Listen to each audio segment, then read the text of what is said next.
because of a 2-minute countdown.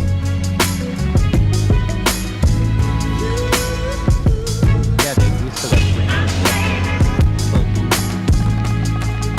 Where do people mostly chat? the main YouTube. Oh, YouTube, right? Yeah. Not the Mograph.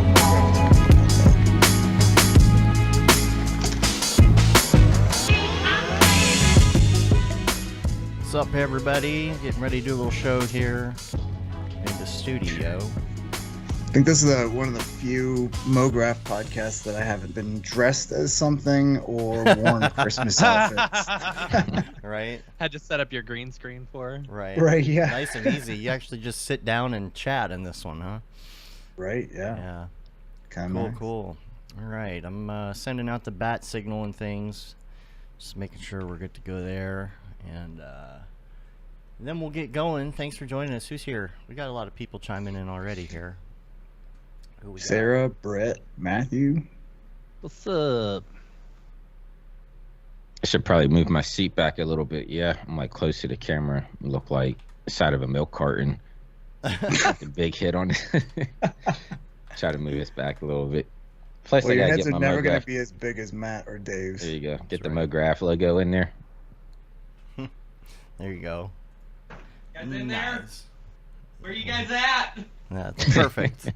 Perfect. I got to turn the light up now. Let's go. Yeah, there you go. There you go.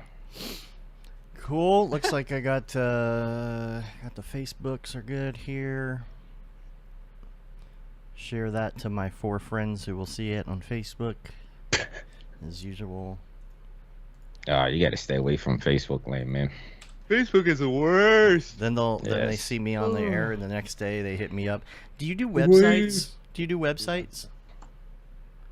No, I don't do websites. Man, there's a lot of people here. All right, a lot of chatty Because we got chat. the superstars. Right? Seriously. All right. Yeah, I think we're good. Y'all know the drill. So, we'll just get going. I feel like I'm forgetting something, but I mean, we're on the air, so that's all that matters, right? Cool. We're live. Live. All right. Just lighting. All right, we're good. Yep. Here we go. What's up, and welcome to another Mograph Mocast. I'm Dave. And I'm Matt. And joining us today are our good friends, Mr. EJ Hassan-Fratz and Jonathan Winbush. Hey. And What up, Mograph. what up? There it is. Wait. There it is. Yeah, there it Waiting is. for it, Yeah. Do it. I was Do waiting it. for EJ to go first. I forgot he doesn't have a tagline or anything. And Mograph is a supplement to our site, mograph.com, which is a motion graphics tutorial site with tutorials, plugins, podcasts, and other Mograph stuff.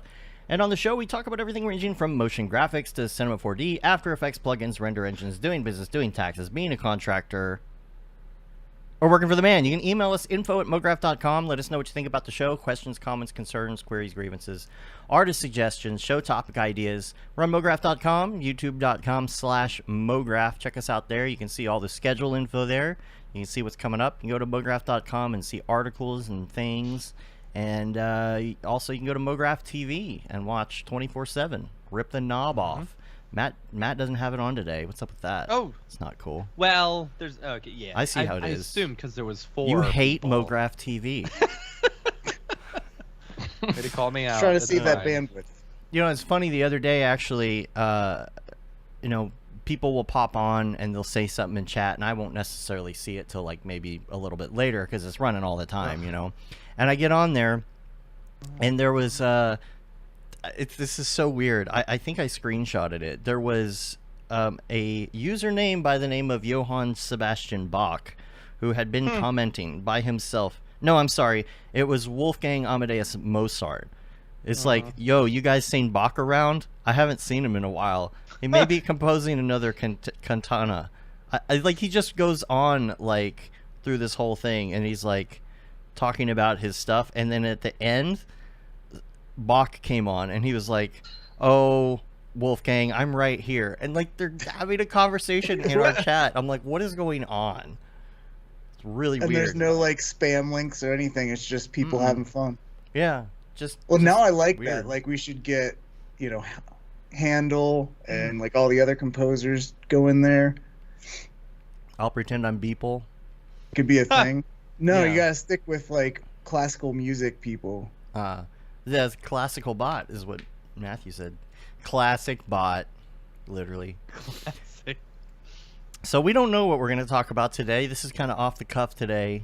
We got a few things going on. Of course, camp is coming up very quick. We got to get ready Super for that. quick. Do we have Mhm. anything to show? No videos yet to show, right? I know we got some good video. We have a video, but it's not. I don't think it's ready yet. I'm Okay. very excited about it. Yes. Yeah, I'm I very did excited about buy. it, too. I did buy 8 hammocks that we Ooh, can in the hammock district. set up. Yeah, we can set up all around the camp for people, which will be fun. So. Other than that, no, we've just been chatting with all the different workshop instructors and working things out. It's going to be a lot of fun. Mm-hmm. I'm excited. Yep. Now, You do you? Is everyone flying into Richmond? Is that the thing? No. Norfolk. Yeah. Norfolk. Oh. Yeah. Yeah. Yeah, And Norfolk. there's a little journey there. Richmond's a bit of a drive. If you're planning on driving and you want to fly into Richmond, you can. And But has- if the shuttle is only picking up from Norfolk. Yes, the shuttle's. Yeah, I was gonna say if you want the shuttle, you got to be at that Mhm. airport. But make sure you have signed up for the shuttle. I know Yes. Mographers don't read their emails. They So Yeah, don't. there's that Sure. email. That you're signed up for Yep. that. Make sure you The get portal. a slot. Yeah, The portal, yeah. The portal. Yeah. Yes, we're trying to keep in touch with everybody. Let everybody know what's going on the best we can. You know, it is weird. Like, we try to set up that portal, and it's like there is not a good way to make a hub for something like this. There needs to be. I feel like it's a missing piece of software that somebody needs to make. You know, Yep. because it's not really like Linktree. You know. But yeah, Yeah. check your email, get on that list, because it is quite a journey. And if you're gonna have to take an Uber out there, It's that's about gonna a be expensive. $75 Uber. Yeah. So Holy just so crap. you know. Sick. Yeah. Maybe I'll come out for the first day and I'll get piggyback rides from the airport. I've been There you training go. again, so carry you some go. people on my shoulders. We get It's to only, go. it's only Yep. an hour and a half drive. How Yeah. long could the walk really be? Yeah, it's a warm up.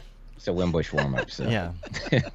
Yeah. So It's gonna be a lot yeah. of fun. I'm really excited. We've also been working on a lot of the swag and logistics and stuff like that, and it's gonna be. I'm excited to get. I'm excited for everyone to see the swag.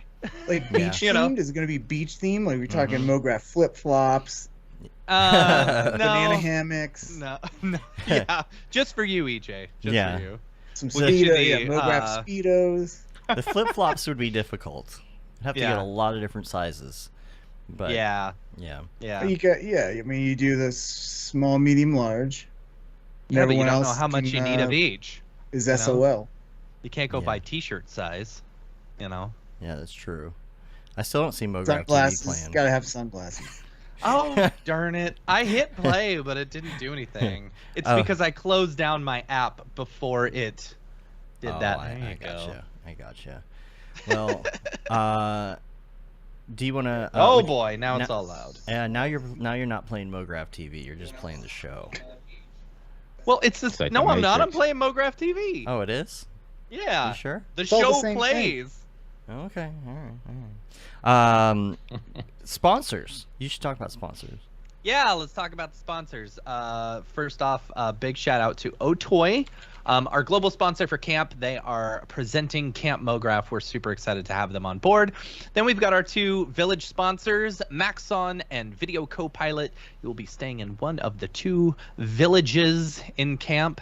And our gold sponsor, Grayscale Gorilla. Super excited to have them on board as well. So it's going to be a lot of fun. I'm very excited for camp. Yeah. And It's coming up fast.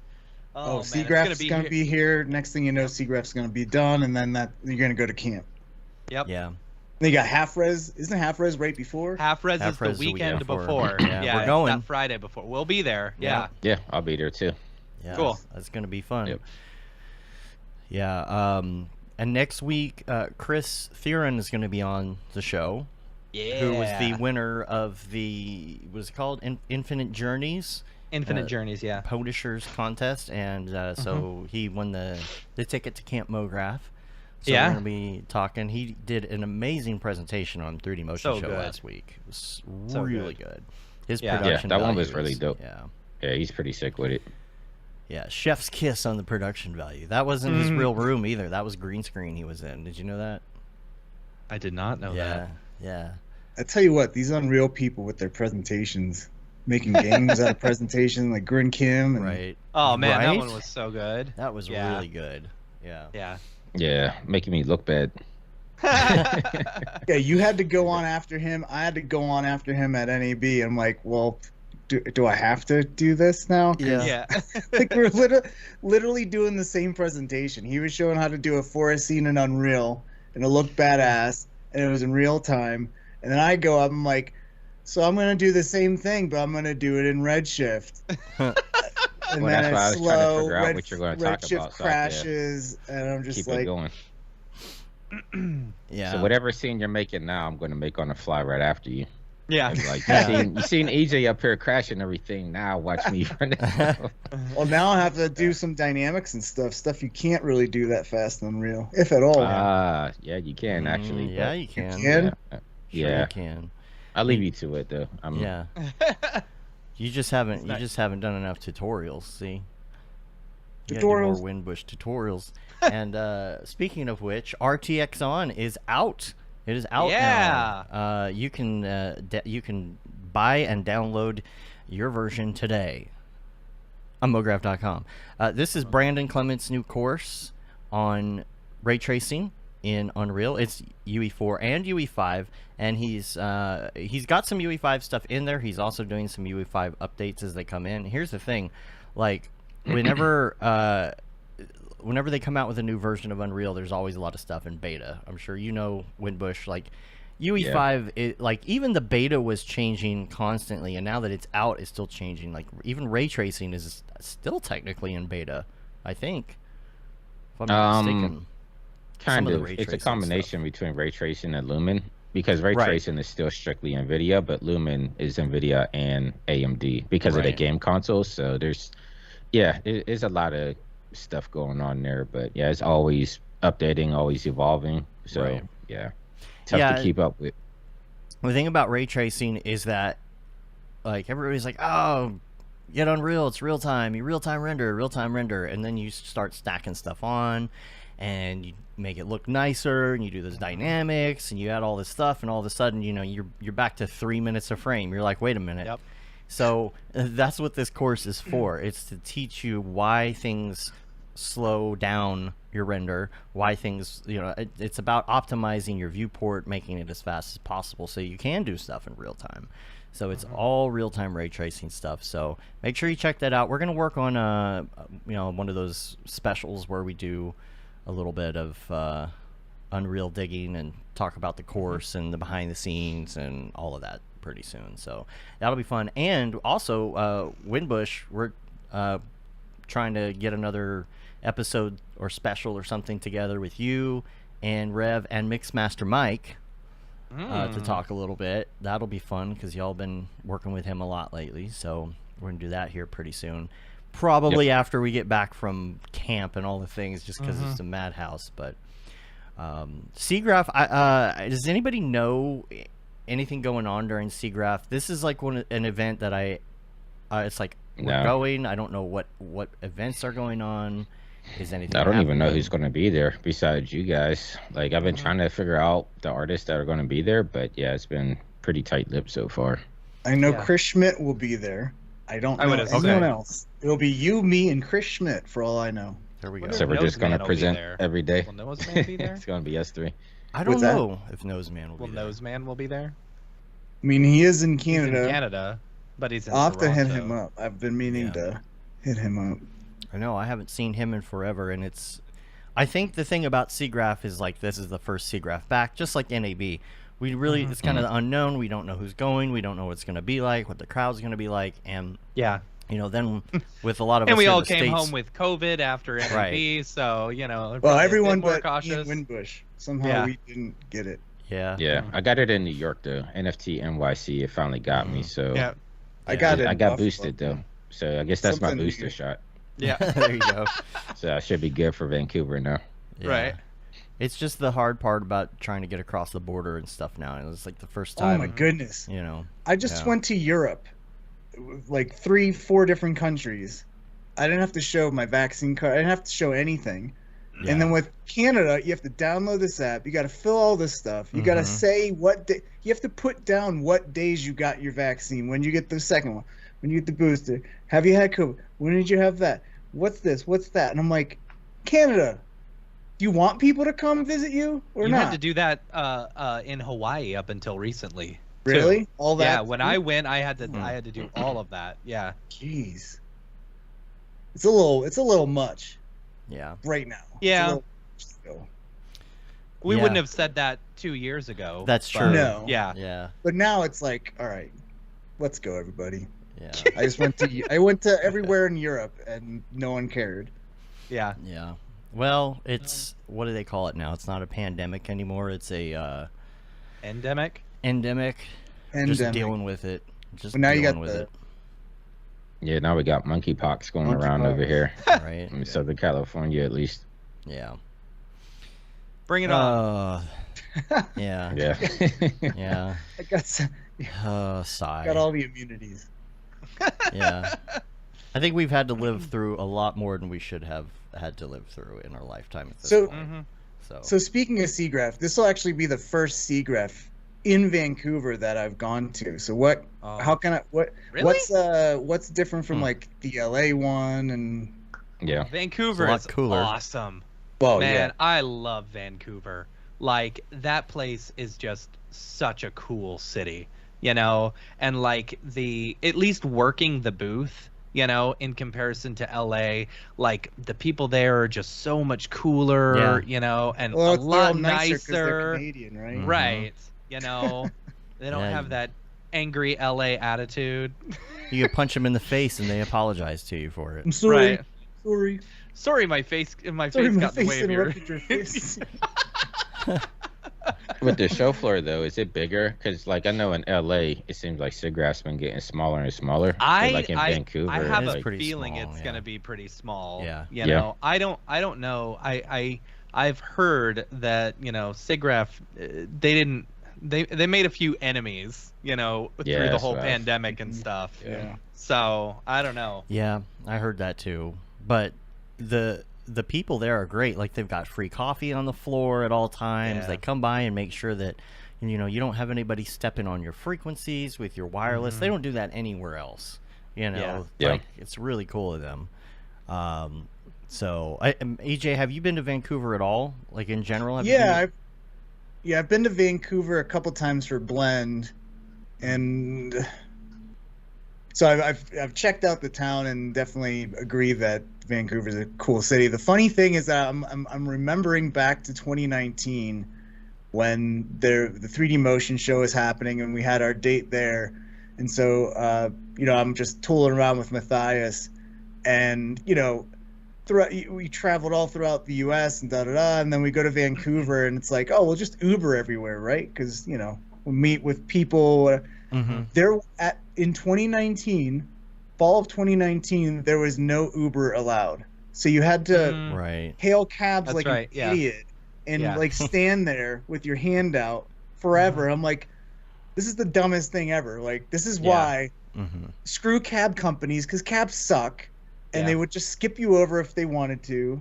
Like, I remember Uber's that just- now. Yeah. Yeah. I Yeah, remember Yeah. I wonder taking a if bunch of that's cabs. changed. Probably. I not. remember when we were in Vancouver for last SIGGRAPH. I remember like we all went to this club or something that I think Adobe was holding. Oh and no, it was just AMD, wasn't it? The AMD party. something like that. I don't or know. Nvidia party. But One we of the get two. there and it's like there's loud music and people are dancing and I'm Yeah. like, this is not my scene. I'm gonna go. Yeah. So I walked in and I'm like, no, I'm done. I'm gonna leave. Yeah, I did the So- same thing. I think Chad Ashley was with me, and we looked at each other like, Yeah. no. Yeah. Uh-uh. I need a quiet place that I can talk about motion graphics at. Right. You know. Yeah, that's what I didn't understand. I thought it was going to be a good place to meet people at whatever Yeah. company that was, Nvidia or AMD, and it was like, you get a free drink. All right. Well, we went in and got a free drink, and then it was just so loud, we just left. So. Yeah. There's some fun stuff to do there. I mean, the weather is going to be great, especially compared to Yeah. Texas. But looking forward to that. And it used to be that people would go up there, because of they would enjoy the weed culture. The recreations. Yes, the recreations. And the thing is now, most or half the cities in the States have that. So it's not as much of a novelty as it was. Oh, you just go up to Canada and smoke weed. Go get yourself some Tylenol 4 up there. Yeah. Oh, yeah. What? That's one better than Tylenol 3. Yep. Mm-hmm. The newest version. Yeah. Have they got nodes in it now? Oh man, what happened to my bell? Oh, your bell. There, I got it for what a you. piece of crap. Did it break? It's my Disney bell. It's my Hollywood Tower. Oh, what a piece of crap. What happened to your other bell? Wow, you spent $50 on a bell that doesn't even work. That's Man, what a weak bell. what a weak bell. I know. Man. I guarantee you, my kids did something. They mess up everything. So, tell us what y'all been up to. I feel like we haven't chatted in a while, and just everything changes every 5 minutes in this industry now. So, Yeah. Yeah. what's going on? And y'all are doing something together, right? Tylenol Yeah. S26. That's good. That's good. I'll give you a bell for that one too. I'll give you my Tylenol S26. crappy bell too. Just remember not to update. Don't update your drivers for that Tylenol. Yeah, that's true. That's true. So Winbush and I have been. Well, you know how Winbush is. He's always like, "You gotta Always learn doing Unreal. You something. should learn Unreal." Mhm. I'm Winbush. What up? Yeah, you learn don't have to Unreal. learn it, I'm you just just- like, Yeah. You guys come to me for it. I'm Yeah. just over here minding my business, right? So. So we had this thing where, so going back to NAB, and I did my Redshift presentation on how to build a forest, and I'm using all this Megascan Quixel stuff, and I was just curious. I was like, Winbush, you got to show me how this could be done inside of Unreal, because it seems like it's just using Legos from all the Megascan stuff. Like, how hard could that be? And it just seems like a good first project to dinging the bell now. Sorry, I was testing it out. Trying to. I apologize. It's like the bell when it's like, okay, you've been talking too long. Yeah. Wrap it up. And so we had this idea where we could do like some kind of contest where there's so many people that want to learn Unreal, but they just don't have an excuse or don't know what to work on. And I was like that's why I've never learned Unreal, because I'm just like, I don't know what I would do in it. I mean, you So could have took my course, but we won't talk about that. Fine. You know.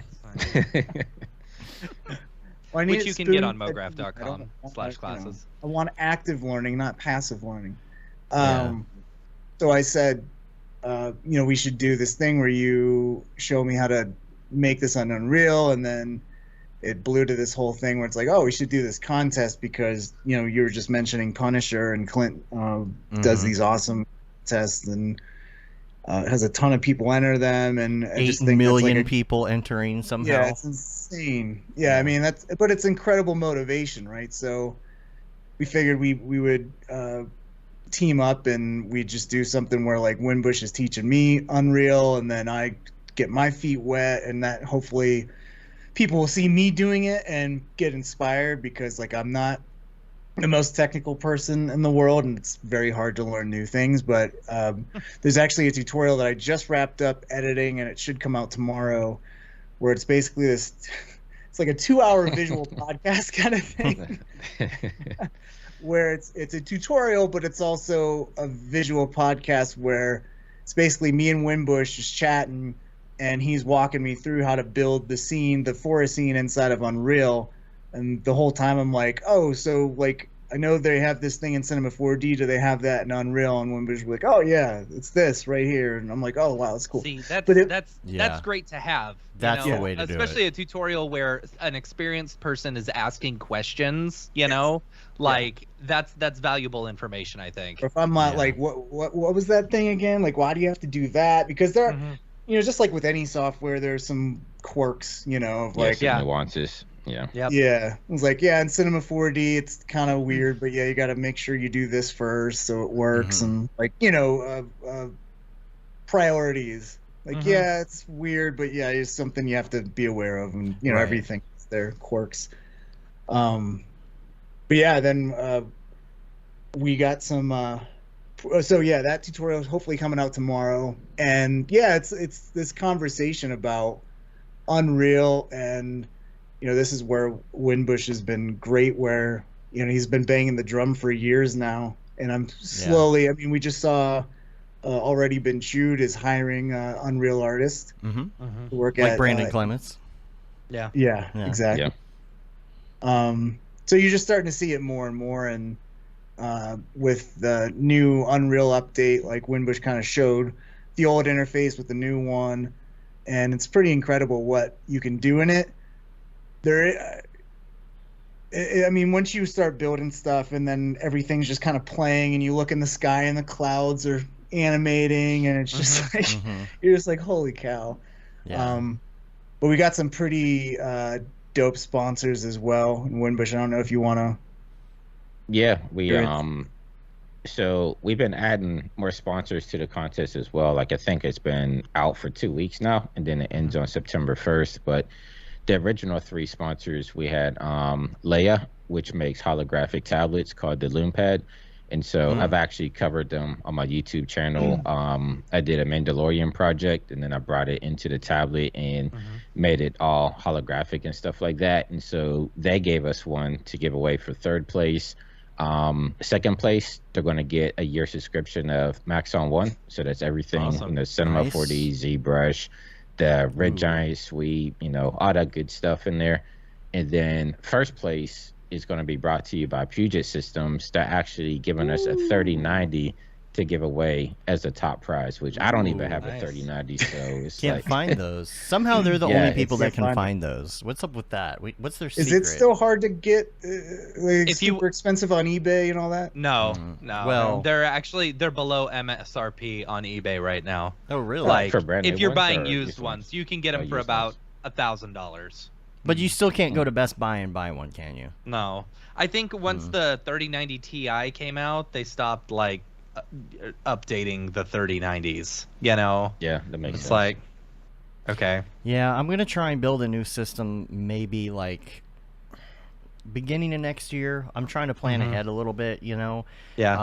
I really want to just go all out and just do a crazy system next time I build one. So do you think the 40 series will be out by then? Because that's what because I was going to get 3090 Ti, but I'm like, I keep hearing rumblings about the 40 Well, series. here's I mean, the I thing. think they already announced it, didn't they? When did they everybody really? says like, I'm gonna wait for the next one, you got to keep in mind, if they're gonna There's announce always the a next one like next year, it'll take like a year before you can get your hands on one. It's like, Yeah, that's true.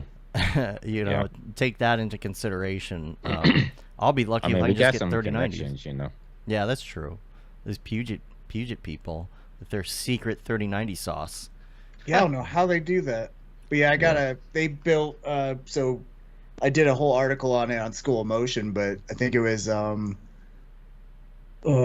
last January or something, I finally took the jump into PC land and got off my 2013 trash can Mac Pro. Right. So they helped me out with everything, and I'm like such a PC noob. Like, I'm not like you guys where like how to build stuff and you like doing that. I'm just like, can you get me a computer that I can turn on and it just works, So Puget was great PC designing now. the system for me, and Yeah. they only I've been- there was a shortage of the 3090, so I can only get the one, so I had to find the other on my own. But Just one 3090 like a poor person. yeah, goddamn homeless person. I say Puget's good for that type of stuff, though. Like, I've always built my own computer my whole life. Like, I've always enjoyed it, but the older I get, I'm just like, I don't want to deal with this crap anymore. So, Yeah. like, a couple years ago, I had a system built by Main Gear, which was dope. I've had a Zydac system built. Hopefully something with Puget on my next one, and I just feel like I'm at that point to where I just want to make sure that I'm covered, so Yeah. it's like that once makes you sense. build it through this company, it's like if something does go wrong, then it's covered rather than me frying Right. stuff and then running down to Fry. Well, I guess Fry's is closed now, but whatever Sadly. the PC store is, and Yeah. try to get duplicates and stuff like that. But The thing I'll about tell you building a what, system. I Oh, have go been ahead. this close to like literally last week and then again today before the show. I was this close to buying the new Mac Studio. I want one so bad, but Can't they're get like 'em right Waiting now. for the sick- Mac Pro, man. Well, you can. The thing is, you just won't get them until October. August. You know. Well, August August 16th. if you want one of the cheaper ones. I want one of the, you know. Oh. Wait, they have a Dual date Ultra. that they're announcing a Mac Pro? No. No, he's talking about the Because studio. the Oh. Mac Studio is you know, it's just the supply stream is backed up so much, you know, that the soonest I could get, like, I want to do the M1 Ultra and with 128 gigs of You want an unified M2? RAM and no, they don't do the M2 yet, you So know. you should wait for the M2. See, but I think they're gonna skip the M2 on that, or maybe they'll do it next year. It's like that's the one thing with Mac. It's like, okay, they're gonna update everything almost every year or something like that. So, like, oh, unless you buy it like the day of, you know, you're still Right. you're always gonna be behind or something like that. You know, it's like, oh, maybe I'll just wait. You know, ABC, It's like- always be behind. yeah. The thing is, but you know, playing around with those at NAB, those things are nice, you know. So Yeah, I remember we're doing comparisons with like the new dynamics and just the viewport speed and render, and it was like very comparable. I don't know what the other PC was, what it had. Mhm. You know what which it had? one Yeah. was it? The one in on the back of the booth. was it the one with the Wacom tablet or was it the other one? Because if The if it was presentation machine was the studio, right? the That was presentation, studio? well, yeah, we had 3 studios there. Oh. There was that one were in the all the back of same the booth. Well, how specs. come we can't get Yeah, a yeah. hold of one Station. now? Where were those from? Because we're The- we're having a Apple- hard time getting one for SIGGRAPH. Apple gave them directly to them. Oh, Yeah, just have them okay. talk to Apple. that's Get what we one. should do. Yeah, That's but not apparently exactly Exactly Apple. what they should do. you can run Redshift on a Mac Mini. It's just Oh, you not going to can? be as fast as what I found. Right. So we have a Mac Mini, and I think we're gonna run with that for SIGGRAPH because we can't get Yeah. the studio right now. But when it comes to PCs, though, I still like building my own because if I'm having trouble with something, I like to be able to upgrade the components myself Same. and all of that. And like I usually upgrade once I run into an issue, right? Like if I hit a wall on something. And like right now, I did this project this weekend and I was really hitting a wall. And the problem becomes like when you can't figure out what is causing a problem in a project. Like I upgraded to Octane, the newest version of Octane, and a lot of my problems went away, you know. And I knew that would happen because I was sitting there griping about it, but I couldn't upgrade. As soon as I upgraded, I got my cinema upgraded, I got Octane, I have like way less crashes, way more stable now, but I'm still running into crashes caused by like my projects just being crazy heavy, even when I'm trying to make them light. You know, it's a lot of texture stuff. You're trying to do 4K now. Megascans does 8K, so if it's something that's going to be very close up or something, you know, I'll do 8K textures and displacement, and all of a sudden I've got like all these polys. By the way, the remesher, the Z remesher, holy crap, it's No just joke. so good. It is Awesome. just It's so so good. Like, you know, the way that I go about doing just like personal projects and things, I just kind of block things out, right? Like I just, you know, I'll block out a scene and just put some shapes in and kind of like start going. And so the other day, yesterday I was building this little engine thing, and I'm using volumes, and you know how that gets, right? You know, you're using volumes and you're doing smoothing, and all of a sudden you have 8,000 million quadrillion polys, and you know, you're like, I gotta get this, I gotta fix this. Man, I put on that Z remesher on top of it when I was done building it, and it was so gorgeous. I mean, just like as if I would have, you know, taken Make It Look Great 11 and Yeah. like gone through the process and be like, what's the point in knowing how to model anymore? Just use this. Yeah. Freaking beautiful. I just Well, I mean, major I mean, props. that's the thing too, where it's like, and this is something I always say in our modeling lessons in my school of motion classes. It's like, you don't have to be a pro at modeling. Like a lot of the busiest artists that are 3D artists that are getting all these jobs and stuff, they don't know how to model. David Ariev doesn't know how to model, No way. and he's doing just fine. You know, like there's all these Yeah. artists that are, and I would always say like whether you use Volume Builder or you just cobble different shapes together and you don't build them as one mesh, it's like it doesn't matter. Like you're using bools. It's like it doesn't, like the client doesn't give a crap about the underlying topology. Does it look good? That's all that matters. So Yeah. I mean that's even more true now with the Z-Remesher, because now you can do stuff with Volume Builder and it's so much more flexible. Unless you're rigging something, you know, that might Yeah. be a little bit of a pain in the butt, but Yeah. The UVs still could be an issue. UVs Yeah, are always but- a pain. Triplanar. Throw it for on the win. cubic. Yeah, just go unless run you it. want to animate it in Octane, Yeah, and then you have that's an true. issue. Well, then it's triplanar, right? Does that stick? It Triforce? does. Yeah. Just Triforce everything. Is that a specifically Octane thing with the cubic that it doesn't stick to the UVs, or is that just across the board? I think it's only if you put Cinema 4D into Cubic. Hmm. Like, Like you know, on the material tag. Yeah, versus all you like have to going into box. right. you know, but all texture you got to do projection, is yeah. just, bake your, right click and bake the UVs or whatever, generate UVs, and then you're good. And you're good to go again. So, We're gonna have a yeah. UV unwrapping class. Oh, man. No, thank you. No, thank Yeah. you. You don't have to teach it. You just find someone smart. Somebody should I make mean, wrapping Substance paper. Painter does auto UV and right. Wrapping paper with the UV grid. That'd be UV that'd be wrapping smart. paper. Yeah. Yeah, with the, Oh, that's a good idea. yeah. that should be a Mograph swag. Ah, I Yeah, like there it. you go. A shirt that's a UV unwrap. That'd be a good one. Yes. Just a big Yeah. grid. Uh-huh. Yeah. Yeah. So anything more? Tell us more about the contest. Anything Yes. else? What's, Yeah, what's the we, deets? Where we need to go to do Well, this? we Am I officially eligible? had Sorry. Epic Games as a sponsor. They came on board, so Epic Games is officially sponsored now, and they're giving us $1,000 worth of marketplace credits to give away. So Awesome. we're going to try Nice. to figure out how to distribute that, whether we get first place all 1,000, or if we divvy it up, between first through third.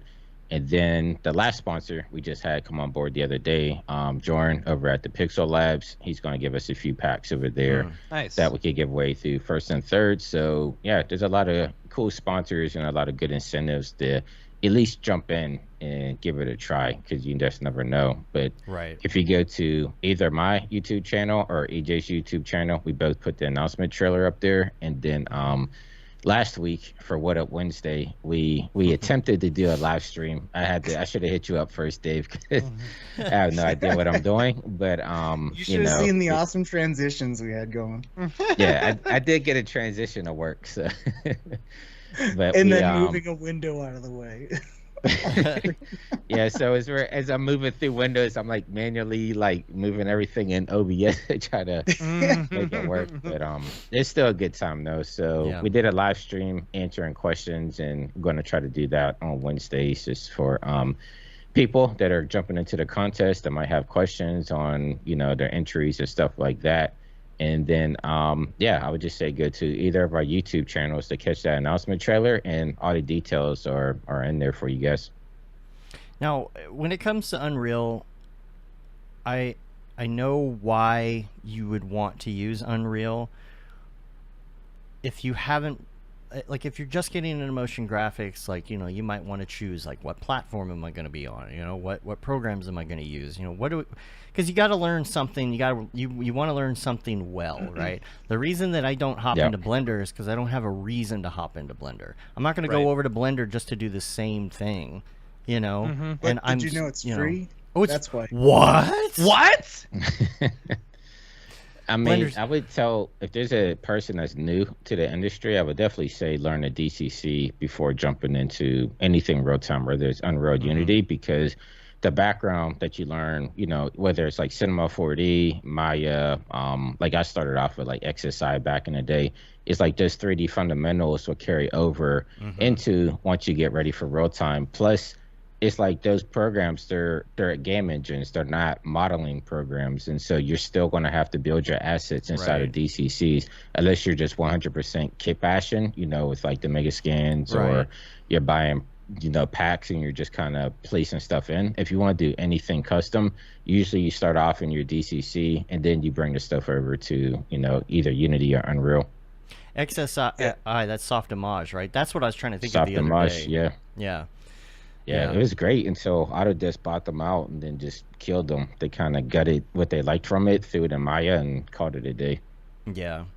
Well, it's hard to know what to use, but I mean, for me, I don't know. I mean, I mess with Unreal, but like still never had a client come to me and be like, we need this thing, and I'm like, yeah, totally. Let me do that in Unreal. Like, I have not found that reason yet, I mean, for me, I've been doing motion graphics professionally since like '06, right? And so I started off with standard render, moved on to physical render. When that came out, there's like Brazil render. Every single year, it's like everybody was trying to chase to make their renders faster and faster. And then, Octane dropped with GPU rendering. Everybody went crazy over that. And it kind of felt like we were always chasing that dragon of being able to render our stuff faster. And especially once I started my own studio, 'cause I work out of my home office here. I've been doing it for 10 years.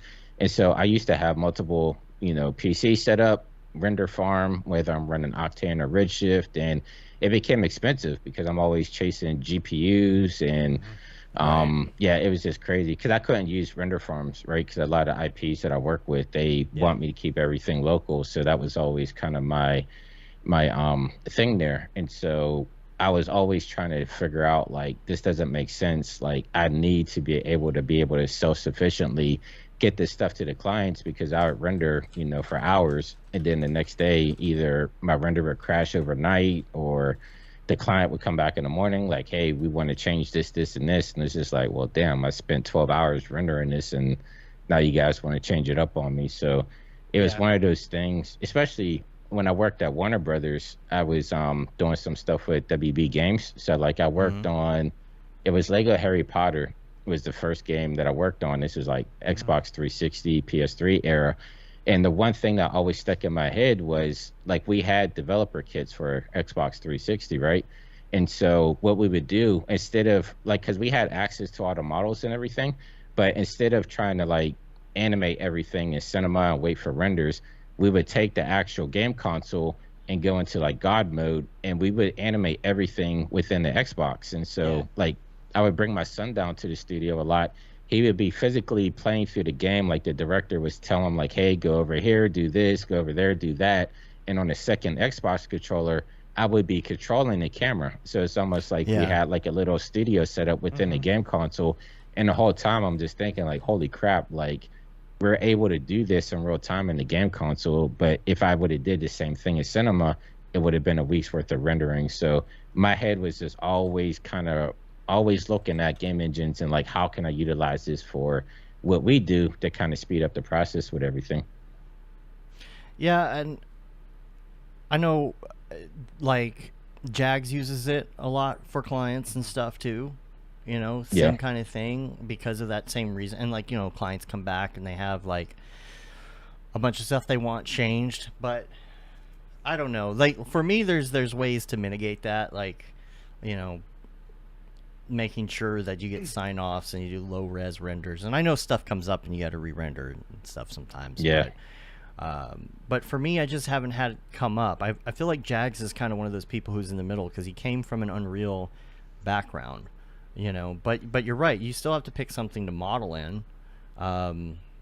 So yeah, and I mean, at the end of the day, it's just a tool, right? I tell, because people always want to kind of, I mean, it was the same thing with render engines, right? People are like, oh, you have to use Octane or you have to use Redshift or whatever. And I'm like, no, you use whatever calls for that situation. So it's the same thing here.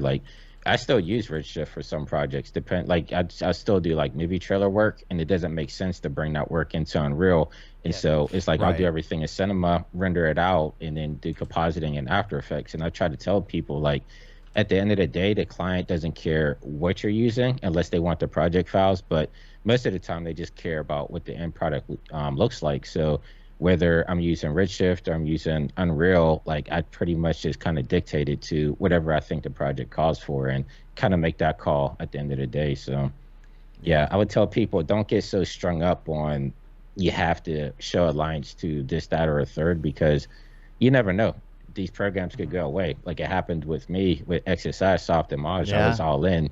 The next thing you know, it's gone, you know? Yeah. So yeah, you want to know enough to know what you can hop onto. But for me, I really hate anything that gets in the way of the creative process. And my number one thing that gets in the way of the creative process is crashes. And it's just still crash.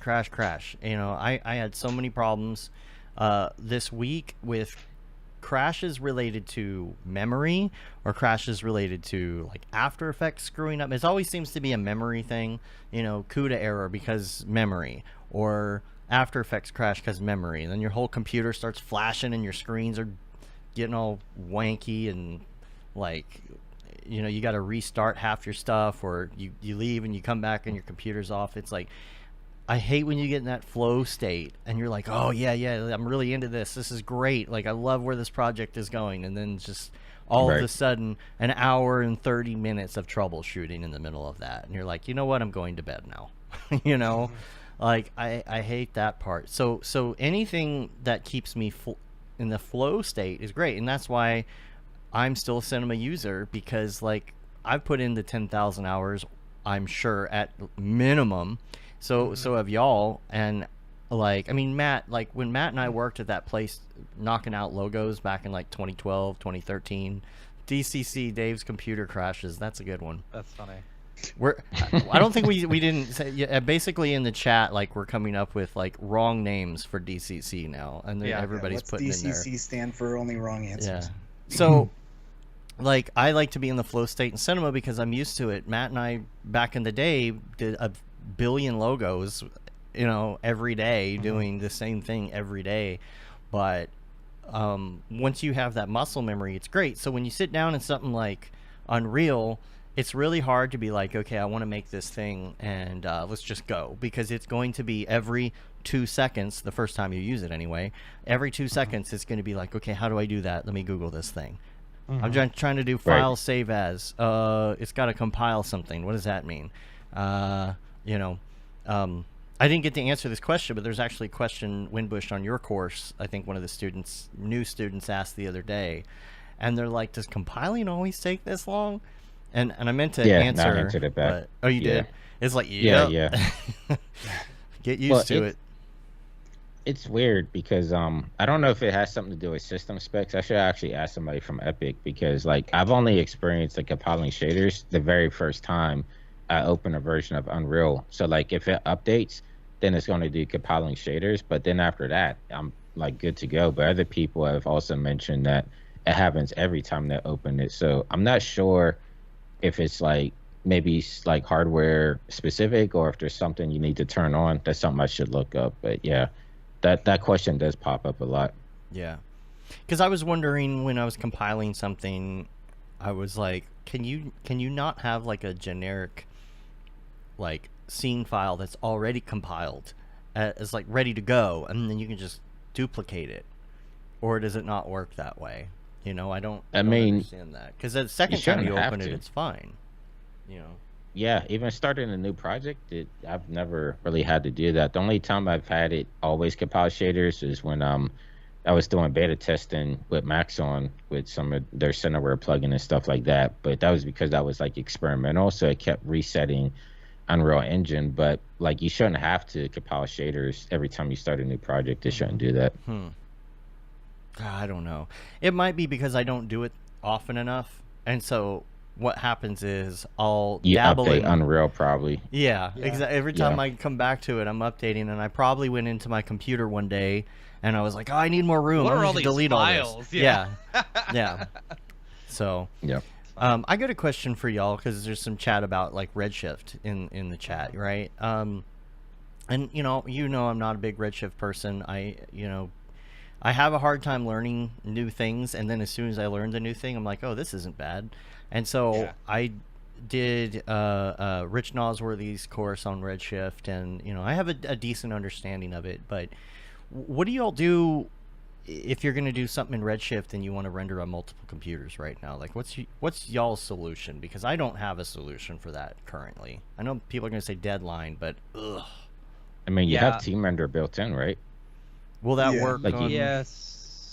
Yes, but you need to, if you do team render, I think you have to have an additional license of Redshift you for do. each computer that you want to use. Really? Yeah, because that's what Yeah. I was doing. Yeah.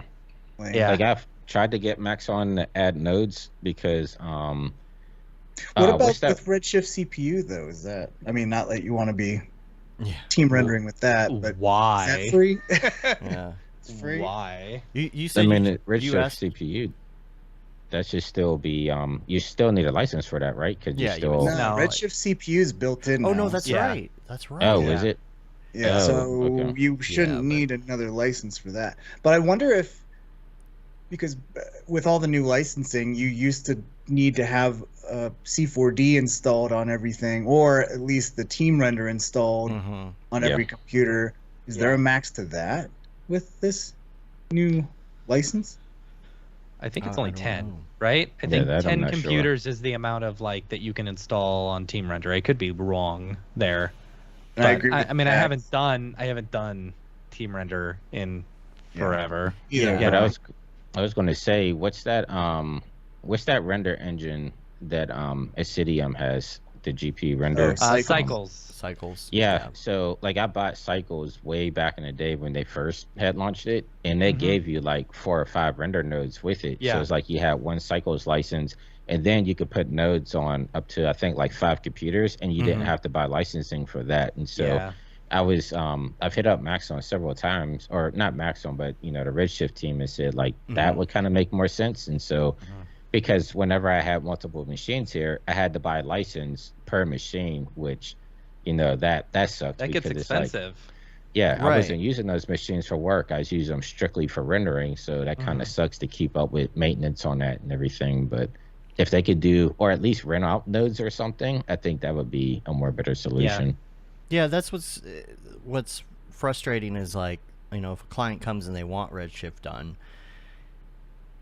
you can't, if you're doing a project for them direct that they're not going to be involved with, like if you're doing B2B, right? You're doing a B2B project, some business comes to you and they're like, hey, we need this product thing rendered. That's fine. You can do whatever you want. But when it's an agency or it's another company that says, hey, we need help with this, they come to you, they're like, hey, we want some Redshift stuff done. It happened to me this week.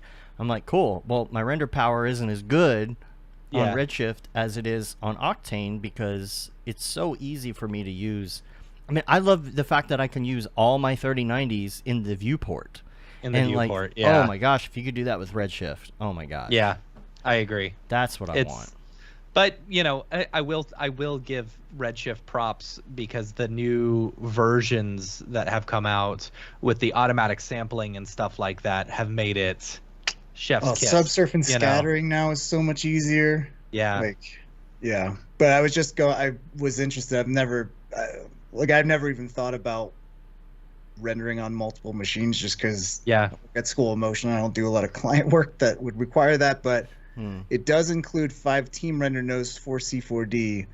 Okay. Redshift does not include team render nodes. But the funny thing is I don't even see where can you buy You can't buy do you just nodes. buy- You have to buy an No, you have to buy a actual- full license. A full Yeah. license. full license? So Yeah. Yeah. whatever 20 what is it? Yeah, in Octane you can just $22 buy a render a node. month.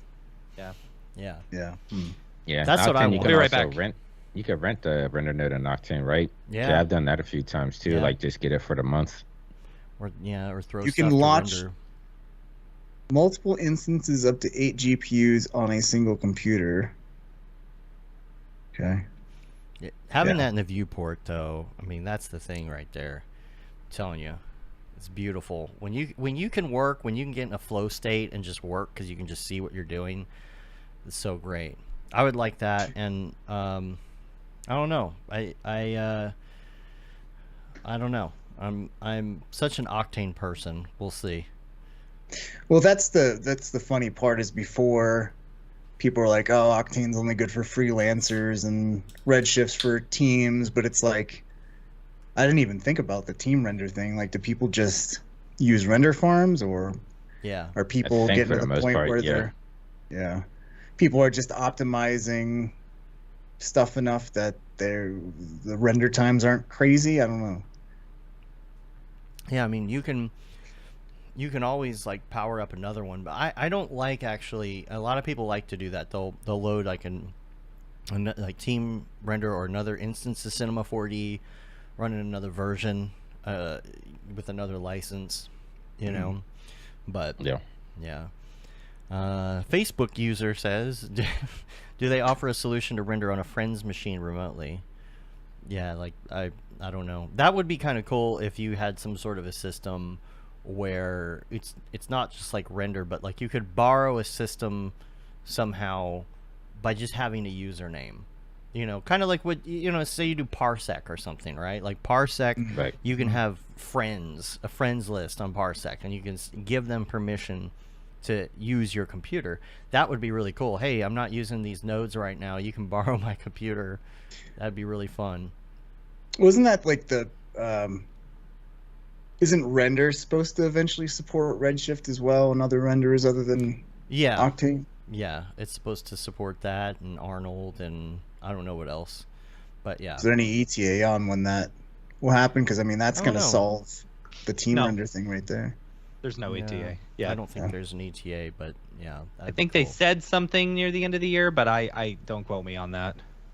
Oh, so speaking of Octane, I tweeted last week at some point, like, you know, I was going through some old projects because I'm trying to get my Seagraph presentation together, and I'm like, all right, I want to rehash some like old tutorials and the old dynamics, and like, how can you do same stuff but with the new dynamics, And a lot of my stuff was in Octane, and I was just like, oh, you know, this is nice, you know, playing with Octane again. And then I got to, like, I was like, I want to fix the lighting because, you know, last time I lit this scene was 4 years ago, and I feel like I'm much better at lighting now than 4 years ago, which isn't saying much because I was pretty shit back then. Well, you took LCR, you know, I mean. Yeah, exactly. Yeah. You just sit next to David enough, and just through osmosis, you can learn how to light better. But then I started, like, light linking. And I just, it's so, you know, Dave, good. You say about hitting a wall, that I was just like banging my head against the wall with the light linking. Light linking is so much better in Octane. It's way better now. Oh, is it's so good. Am I not on the latest update? I don't know, but light linking. I'm still getting the checkboxes next to things. And, super easy. That sucks. No, it's so much easier. What do you mean checkboxes? Like with the 1, 2, 3, and you uncheck what thing? They're still the but here's same. the thing. Oh no, but yes, it is. But they've added to it. Now you can invert it. I swear it needs to be like this by default, but you invert it. But I'm still having to like keep track of what's what versus I get that. include exclude drop down list. Kind of. Well, okay. So in one of the latest versions, what was it, 2020, I think. You can invert it, because that was my biggest problem. I don't want to you could always invert going into the projects, the Octane settings, but even that, it's like, okay, now I got to think about what object tag is on which thing and which light number is this, and I'm like, my head's gonna melt out of my ears. Right. You want to be able to at least label them and say, okay, version 4 is this stuff. Number 5, ID 5 is this. 6 is this, and the other thing you can't do is you can't add multiple. You can't say, I want, you know, light ID 4 include this and 6. And this, and then this light, this and this. Yeah. Because the light only says one number. That's why I'm saying you just need to have the use the C4D, include, exclude, the same thing Redshift uses. Like, it does everything you want, right? Like, I haven't had anyone complain about, like, oh, wow, I hate the native C4D. Oh geez, you got the porn. Everybody gets the dang porn bot chat from. They did. From Luis come all in the time. Luis came in the chat. Luis came in the chat. It's the same one. We don't even have Luis presenting, and it's coming up. I know it happened. Like, they're just really. You just start talking about light linking and. So stupid. Things get a little Makes sense. spicy. Harassment and bullying. This is harassing me. That's what I'll say. There you go. Oh my gosh. No, but the Good light Lord. linking thing is just, I don't know what they've updated to, but it's like, like I said, I haven't heard anyone. I always get Say confused anything by negative about include and open. exclude on lights. Yeah, Always. It that's all you never need. it never works for me though. Really? Like I always get confused. It's like, okay, I've got this light, I want to exclude it from, this object. I'll drop it in there, and then it just doesn't seem to work for me. Well, that could be a hierarchy thing, or Oh, see? Oh, so now you're talking about extra steps here. no, it's Hmm. that's user error. Sounds like light linking with extra steps. No, Yeah, the- it sounds the- like light linking with the- extra steps. Sometimes you want like the base lights to hit something and you want to add to it, but you only want those things to influence just that object. So you have to figure out, how can I do this backwards? Sometimes you want it one way or the other. It gets confusing, and there's no way to label it. There's no way to combine stuff. I'm sure there's a reason that it's not built that way in any of these third party render engines. I'm sure that Ahmed would tell you all the reasons that you're wrong for wanting it Yes, to work. he would. But it would be great. It would be really great to be able to have more control over that and to just label stuff. Yeah. I want to say, I want to go in and I want to say, object ID number 4 is this, and kind of like you can do that with an object buffer. But It might also, be the like, why same do with an I? object buffer? Well, I think that's the labeling thing is because you have to go through a tag Right. versus like I'm on object level, include exclude on the drop down thing in the object list. But you don't even need a label. so, it's like, okay, this is ID 4. Even if you're doing includes and excludes, sometimes it's hard to keep track of that stuff. Yeah. It'd be I nice know to have the a number of list. times where it's like, okay, I'll Wait, start it's at harder 1. to go through one light and see what's in the include exclude list versus going through all of your object tags and seeing what's what. It's not labeled. No, not harder. I'm not saying it's harder. I'm just saying Let's even ask that is Dorpy. What still does Dorpy think on confusing. this? It's still confusing to go because like you're like, okay, well, where is that thing? What Where is 1? What is 2? What is 3? Right. What is 4? What is it all doing? Winbush, Yeah, well, how would does be it work nice. in Unreal with light linking? I don't even know what you guys are Does talking that about. exist? Can That's what you I'm being Making you assign lights lights not to affect other Like if- things and like only Like I want affect this light certain to things. just Yeah, you- cast on this and not that. Yeah, You're you could do excluding that. an object from. Yeah. How does that So- work in Unreal? I mean, you basically just go into like your outliner and the attributes and just drag over what you don't want to be affected by that light. So no that particular tags light. required. No tags or anything of that nature. No. I just want to be able to label it nicely. Yeah, I want to agree. say this is the engine that I created, that I modeled, and I want this to have whatever. Oh my gosh, Oh, these freaking oh things. God. Well, it's because we Wait, got fried but don't- pixels. wait, He, he 'cause- sent the invite. Jag said he was interested, so leave it. Yeah. But Jags probably Yeah, asked like him to Renz- come back. thank so you, I can't get Renzo. that link. Renzo says Octane light linking adds unnecessary steps. Actually, James Fried Pixel said create groups for lights. That could be a thing. Scenes, Like- objects, yeah. environment, Yeah, I don't scene know. self-organization. Just use some AI. Right. Yeah, Use exactly. Midjourney to figure it out. Yeah. Yeah, I have some sample problems too sometimes with things like that, and I can't always figure out why it's doing that. Like sometimes I feel like if you do light linking, you end up getting sampling issues on certain pieces, and it's like, That's another you know. weird thing about Octane that I had to get used to as well, where samples can be completely weird depending on how many lights are in your scene, right? right. And like it will affect the brightness sometimes too. Mm-hmm. Like that's weird. Yeah. Isn't that weird? It would. Yeah, having it affects the more brightness. lights affect the brightness is weird. Well, yeah. No. I know what you're when saying. you add another light, the intensity of the light that already exists shouldn't change. If it has more samples, it'll be brighter. If If it it's has on an more samples, include. it'll be exactly. And then yeah. you got important Oh. samples. Yeah, I don't mess with on the any of sky, and you, like, do you click important samples or do you unclick it? Yeah. You know, Yeah, that's the thing where I'm like, this just makes more sense to me with the things I do, mind you. Mm-hmm. Redshift just works better for the type of work I want to do. Yeah. That and the like the subsurface scattering, like that is just I still feel like I can never understand what the hell does what in Octane. I get what you're saying Mhm. on that, but there is a fantastic tutorial on that that I will send you, because I feel like every time I do subsurface scattering, I forget how to do it. You know what I You're mean? like, which one is Like, it? which that does one? this? Yeah, how do I set that to what is it?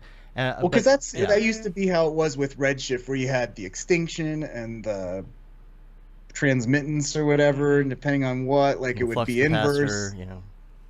And now they just simplified that to the point where you don't even do that. It's just like I think subsurface scattering, at least the not the multi-subsurface scattering, but the normal subsurface scattering in Redshift is like one drop down and like 3 sliders, and then you could get whatever looks you want from that. Mhm. Like that's great.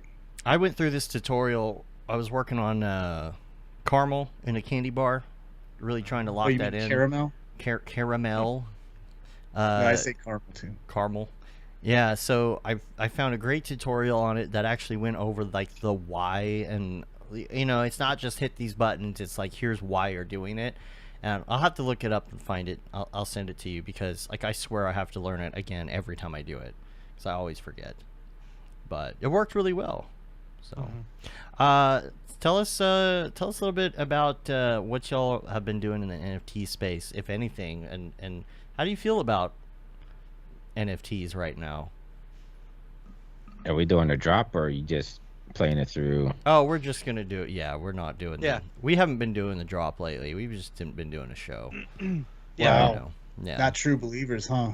Not no Not, GM for you. it's not A lot about of FUD. that. It's A lot of FUD it's happening on the Mograph podcast. it's about, you know, no one was paying us to advertise their Nifty gateway drops, and drops. like we're just giving them free advertisement. It's like, Yeah, that's and then true. some people hate NFTs, some people like NFTs. You know, let's just Mhm. keep it at the show. Basically, we It's fine. we will talk about NFT stuff when it comes up, rather than forcing ourselves to look at Right. the latest nifty drops and find something Right. to talk about when there's nothing to talk about that week. You know what I mean? Yeah. Right. So- Dorpy does still need to make a. Yeah, Yeah. are you still current- doing Dorpy though? Oh, I haven't done Dorpy in months. I should. Yeah. Oh my Yeah, God. he needs to come that's back. That's why the market tanked. I know. I know. It's all Dorpy's fault. Damn it. Well, I will say I was at Sotheby's for NFT NYC. Mm-hmm. Mm. How I was did that? some stuff there. It was pretty dope.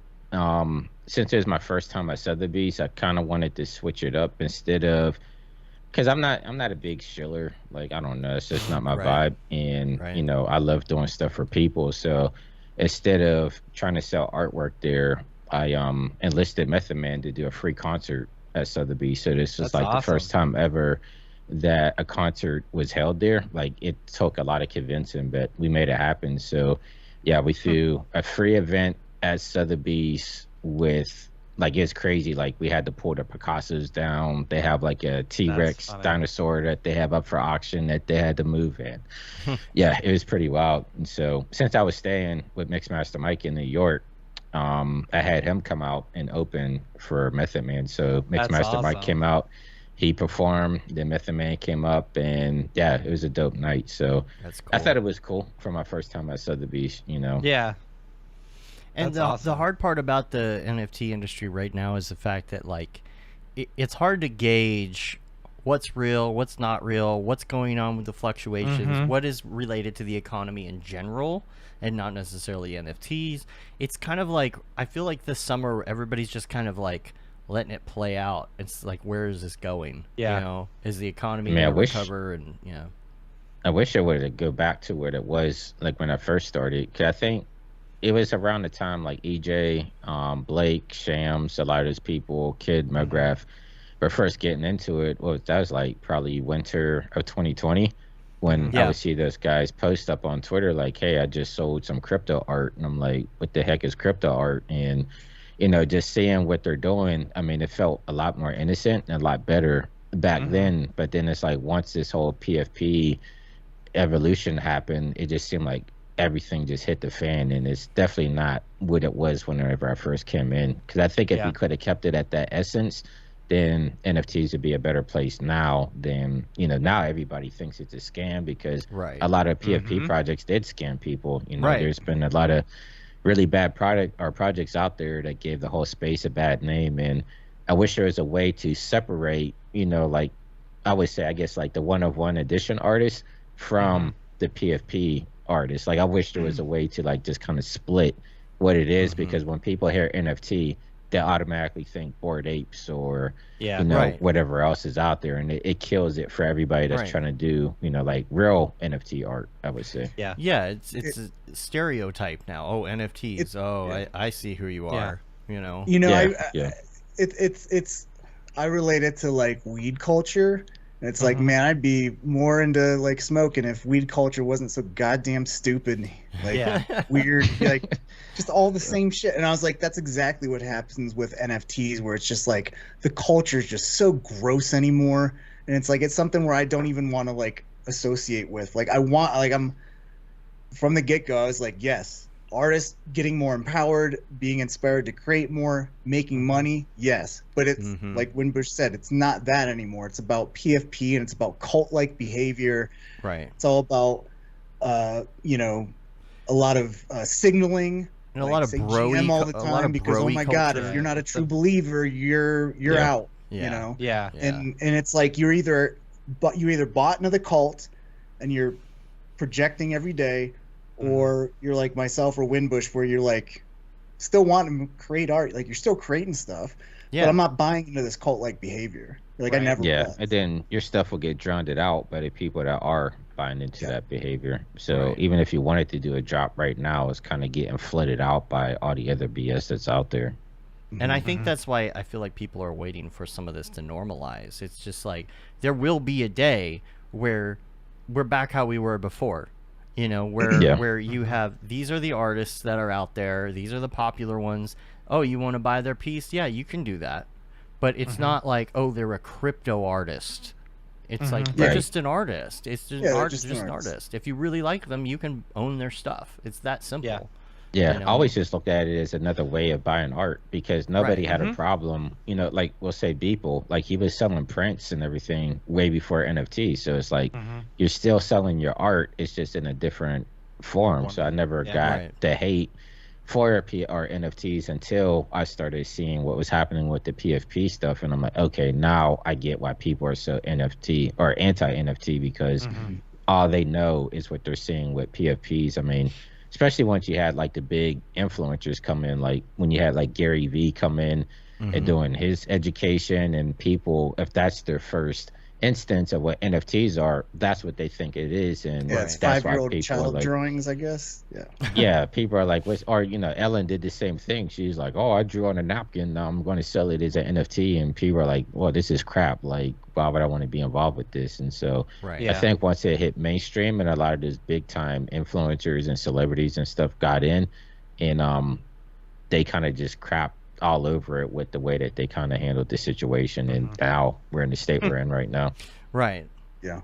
Well, I think I think it's just going to be like the .com boom, where it was like there's a few big websites and that was it. And now it's like so decentralized, not decentralized, but it's, you don't normalized. need to be, it's normalized. You don't have to sell, well, I was going to say you don't have to sell your stuff on Amazon, but maybe that's a bad analogy.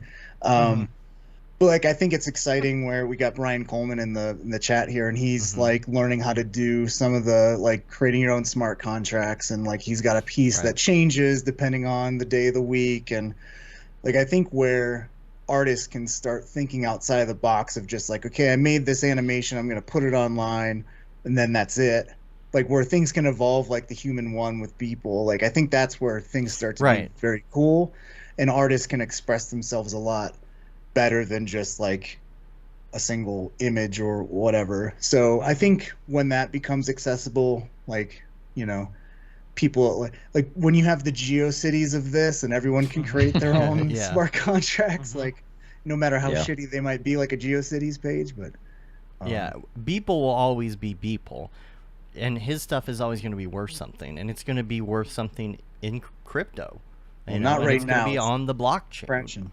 Yeah, is it it's on the blockchain. Is like such a dumb thing. The dumb aspect of crypto is that because of the market, Like I if think I you know where like you're going, yeah. Matt sold his Beeple super freaking high, like the record high. Right. You sold yours kind of low because the market went low. Mm-hmm. But are you telling me that like Beeple's work, like just by itself, fluctuated that much in its value?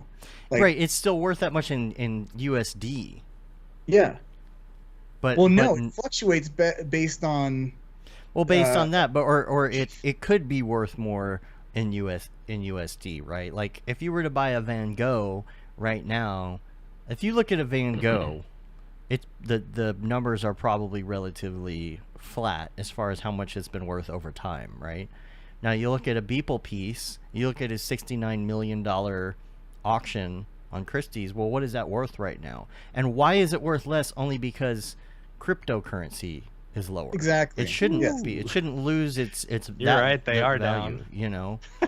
What are they at right now? Like a Beeple right now, In you fact, could buy. the one I sold for $196,000 is now at $27,000. Yeah. Ooh, man. So are you I telling think me that? it's about the demand for it too. It's what people. Yeah, I mean, that it's too, of like I course. was a comic book collector Be forever, right back. and it was basically the same thing there. Like you could have like a Spider-Man #1, and you might want $10 million for it, but if no one's willing to pay $10 million for it, then the value is what someone's willing to pay. So it can be valued at something, but if no one's willing to pay that, then I don't know, you I know just think you're not that's going to such- get what you asked for. So it's the same people are thing in just- crypto, you know.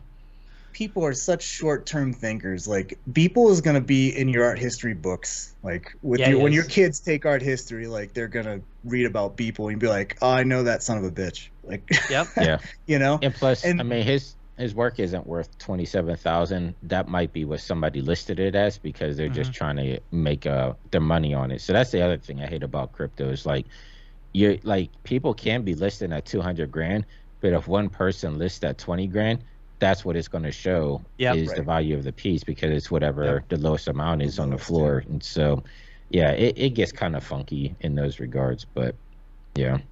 I mean, I'm like long-term view on Beeple. Like I sold the NFT, but I still got that I still got that physical piece with the signature. And I told Mike himself, I was like, dude, I don't care about the NFT thing. Like I think in, when I'm ready to retire, I think that little screen with your signature on it's going to be worth more than whatever the hell the NFT thing is.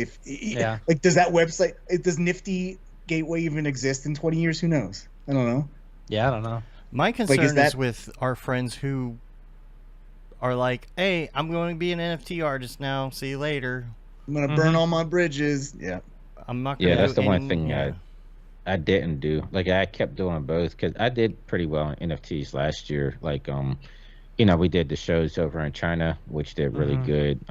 Sold on Super Rare, did the Sports Illustrated drop, Mixmaster Mike. So I did well, but at the same time, I wasn't going to cut all my industry contacts and everything because like I spent a lifetime trying to make it as a traditional motion graphics artist. I'm not going to cut everything just because I think NFTs are hot last year or whatever. Like I never got that mentality. Like I know people made millions, but even if the NFT scene, let's say like 2021 was the height and it's never going to get back there, it's like, now what are you going to do for the rest of your life? Because it's like you cut all your clients now. You're going to have to kind of rebuild that.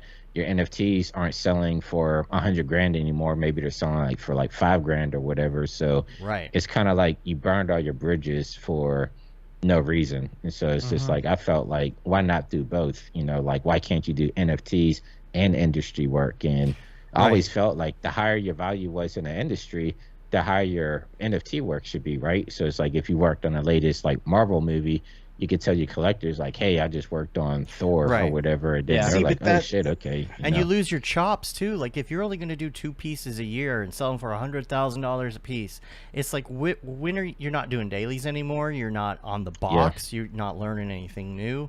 Like that client work really helps keep your chops up, even though sometimes it sucks. Yeah.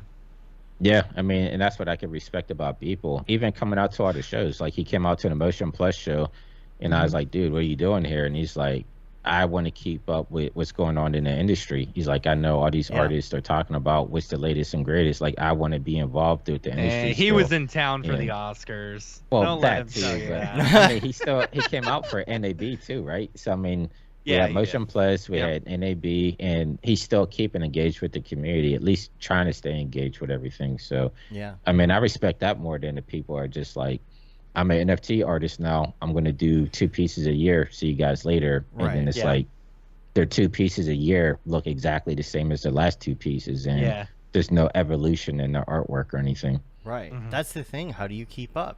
How do you stay how do you stay relevant? Mhm. You know, if you're not I practicing. mean, Mike. What is Mike? I mean, I guess Mike in his does his everydays, dailies, he's not yeah. really Yeah, he's still doing using everydays. new techniques or whatever. But when he does those big old projects, like he's definitely applying. Well, all he that even stuff. says, you know, he makes a point to like learn stuff, or you know, every year even he'll say, okay, this year this is what I'm going to do. This is what I'm going to Yeah. focus on. Mhm. I'm going to do more of this rather than this. I'm not going to model anything, but I'm going to do more of this type of work because, you know, it's something having to do with learning and getting better. Yeah, get better at composition, Yeah. design, and Yep. lighting.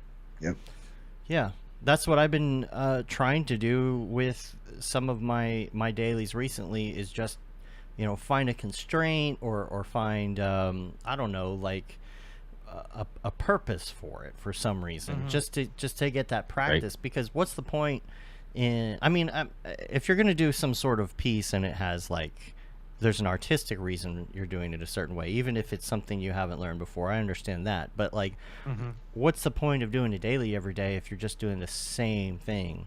You know, I see some TikToks Right. and stuff of people like that where every single day they put out a new TikTok and it's some sort of animation they did, but literally it's the exact same thing with different colors or different camera angle every day. I'm like, how are you going to get any better if you're not doing anything?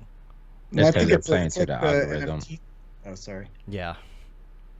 Yeah, but I what's was the gonna say, point? it's like if they're getting all the likes, they're just gonna keep. It's like with any of the NFT artists. Like, why change it up if I'm printing money doing the same shit over and over and over again?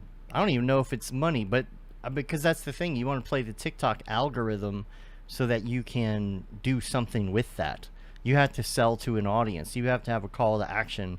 What's the next step? If 1 million people watch all of my TikToks every day, but I don't have a call to action or any way to monetize on that, what is the point? Well, maybe you're trying to get Yeah. those influencer dollars, brands knocking down your door, and Well, see, that is a compensation for it. That makes sense. But yeah, but I don't see, like, there's one in particular that I follow. I won't say who it is, but it might as well be the same animation every single day. Matt knows who I'm talking about. Yep. And it's the same thing, and I'm like, how? Like, and It's me. it's not yeah, it's not gaining traction. And like, what is the point of this? You know, you're not making money. oh, so you're they're not even making- getting the views or anything. Yeah. It's So just, it's like, okay. what's I your know end with game? TikTok, Yeah.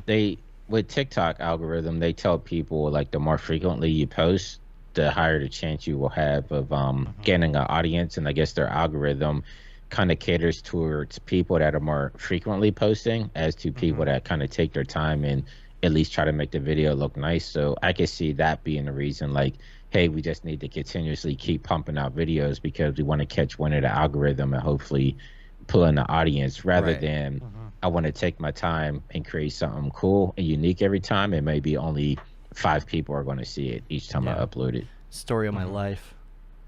Yeah. I spent 3 days working on one this weekend. I think I got about 5 views on it. So Is that the gold skull one?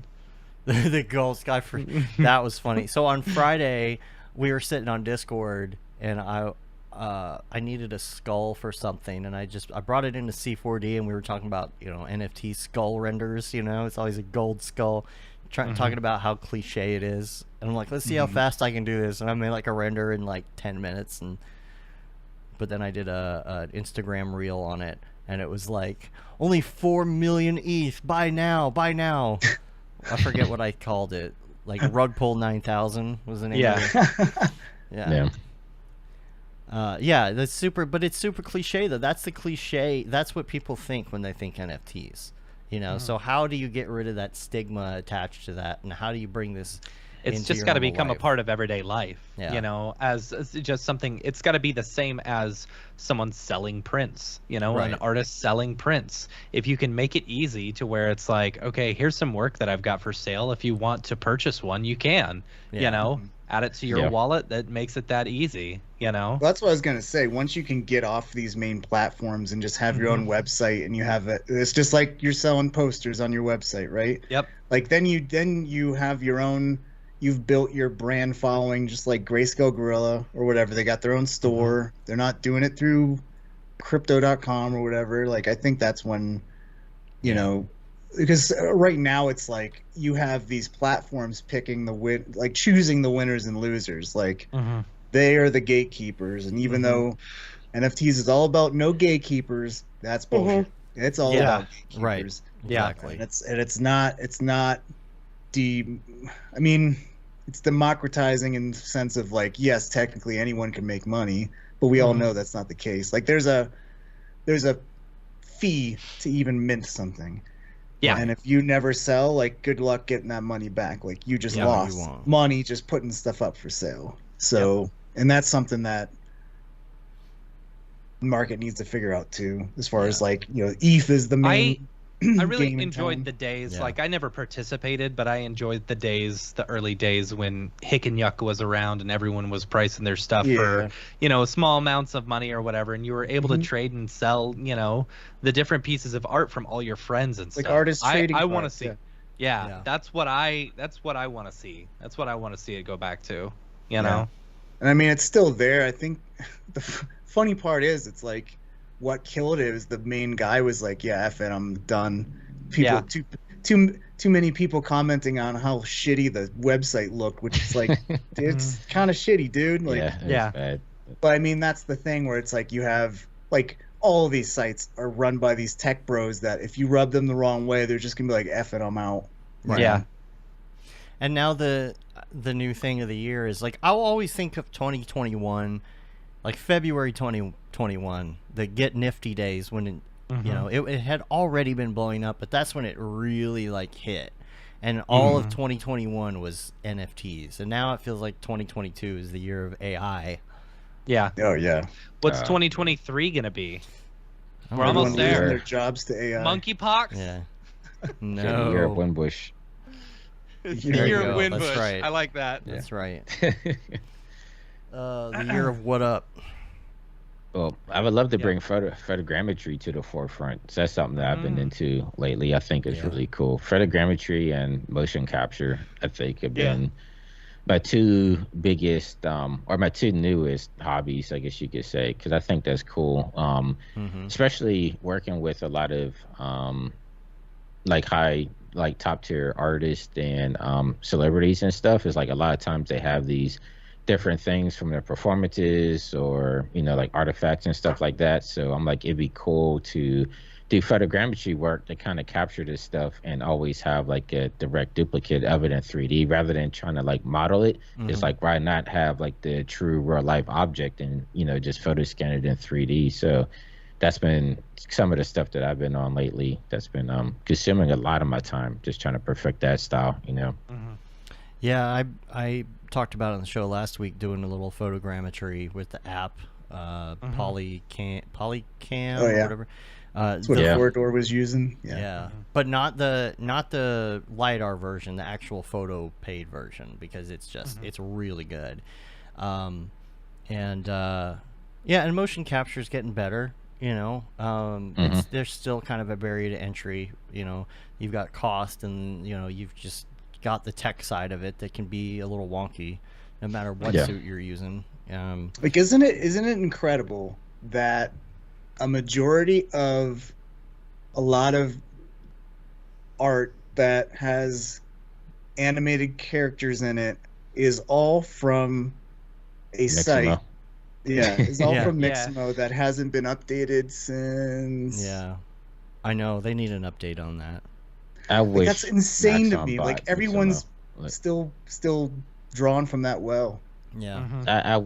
I mean, I like Adobe. I know people are over there, but I wish they didn't buy Mixamo. Like, Yeah. they've done nothing with it, and they've actually took away from it. Like, it used to be better Yeah. pre Adobe.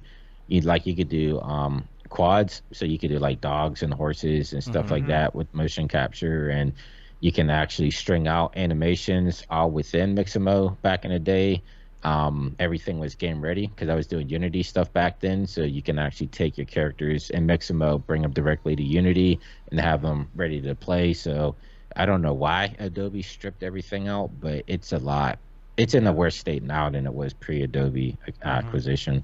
I'd love When to I see. learned, Mhm. oh, sorry. Oh, I was gonna say when yeah. I learned about sorry when I learned about that Mixamo had that feature where you could blend everything entirely in Mixamo, you didn't have to export out separate Motion animations clips. and then Yeah. use motion tracks in C4D. I about like flipped my lid because like I don't get why they took that out. Like, it was such a valuable feature. Like, just Yeah. to say, like, hey, I want my person to run, duck down, do a front flip onto another platform, and get up and walk away. And it's like you just lined everything up, exported it out as one FBX, and you just bring it into cinema, and you're good. Now Yeah. it's like we have to play with motion clips and align pivots and all this crap. It's just like it was so streamlined. I don't know why Adobe took that feature out. Like Maybe that one in Maxon. particular. Maxon needs to come in with this. They need to come up They've with got something like that. they've got some motion capture stuff They're, in the yeah. content browser, right? Yeah, but Yeah, more they do. Mixamo-like kind of thing would be Ease so of use. great. And do Yeah. it all in cinema. Like, we want to stay in cinema. Much Or, like, fun. I mean, yeah, we have- want an auto rigger in cinema. Like Blender, as much as people make fun of it, like they have an auto rigger inside of Blender. So Did you know I Blender think is free? What? it's, well, it's free until you need to buy the auto rigger. Right. Yeah. Yeah. But Yeah. it's like I would love Maxon to take on Mixamo and add, like the auto rigger is the huge deal. I think that's why everybody uses Mixamo, because you could bring in your character in a T pose or A pose, and then you can automatically add animations to them. So I think that's why we still see all these Mixamo animations being used today, strictly because it's easy to rig your character, because we all know like rigging in the traditional sense is a pain. That's with the like weight thing. painting and everything. Yeah, everybody hates that. Everybody hates doing characters, and the thing about it is, if you want to make a short film, you want to make an animation, 9 times out of 10, there's got to be a character in this animation, and you see people doing stuff without characters because nobody likes doing characters. If you want to do it, Right. you really got to take that time. or in that money to get your own suit and all that that stuff. too. Yeah. That's expensive. Yeah. Yeah. But I think we were talking about on the show before we started. We were talking a little bit about AI and things like Mid-Journey. And by the way, Dolly 2 apparently is about to open up like a couple million slots. So if you're not on beta, make sure you get on beta on that. But it's all paid sign for, up right? for the sign up to the waiting list. Yeah. I don't know. I don't think you have to pay for it. I'm sure there's tiers, just like Mid-Journey. Right. I'm unfamiliar because I'm just not on it yet. But Correct. we were talking before the show. This is like the year of AI, but it's like there's haters. There's people that love it, just like crypto. But we're like talking there's about the way less. that people use AI right now. Yeah. Either to make textures but then you'll see somebody who just posts, like, all of a sudden they've posted like 50 different things they've done on Mid-Journey on their Instagram, and it's like, why are you posting that? Yeah, I mean, some of it looks neat, but like I like people that use it. Like, I always thought a Mid-Journey be cool for doing like background art for your scene, because like you watch like the old Star Wars like BTS, how they would actually do like traditional matte paintings and have that like off in the distance, and that would be like your backdrop. So Here it comes. I'm like, it'd be cool to do stuff like that with Mid-Journey, use it as like your backdrop and stuff, but just like making like a bunch, like 50 keywords, and then posting it up and saying, look what I made. It's like, yeah, I don't know, I'm not into that. Like, I like seeing people get creative with their tools, not just like let their tools be the final end of what they're trying to do. Right. Exactly. Right. I don't understand why. Like I've said this last week, I've said this a million times, but if you're posting Midjourney stuff on your Instagram, first of all, make sure that you say this is Midjourney. Don't try and pass it off as your own thing. That's not cool. Right. But have a reason for it. Like, okay, this is cool looking, but why? Why? And why did you put? Maybe you posted one, but like, why did you post 50 of them? It's not your work. Are you using it just to gain traction? Is this a TikTok thing? You're just going to post Midjourney stuff until people follow you, and then you'll do your own thing? I just don't understand why. Yeah, it looks cool, but what are the uses for it?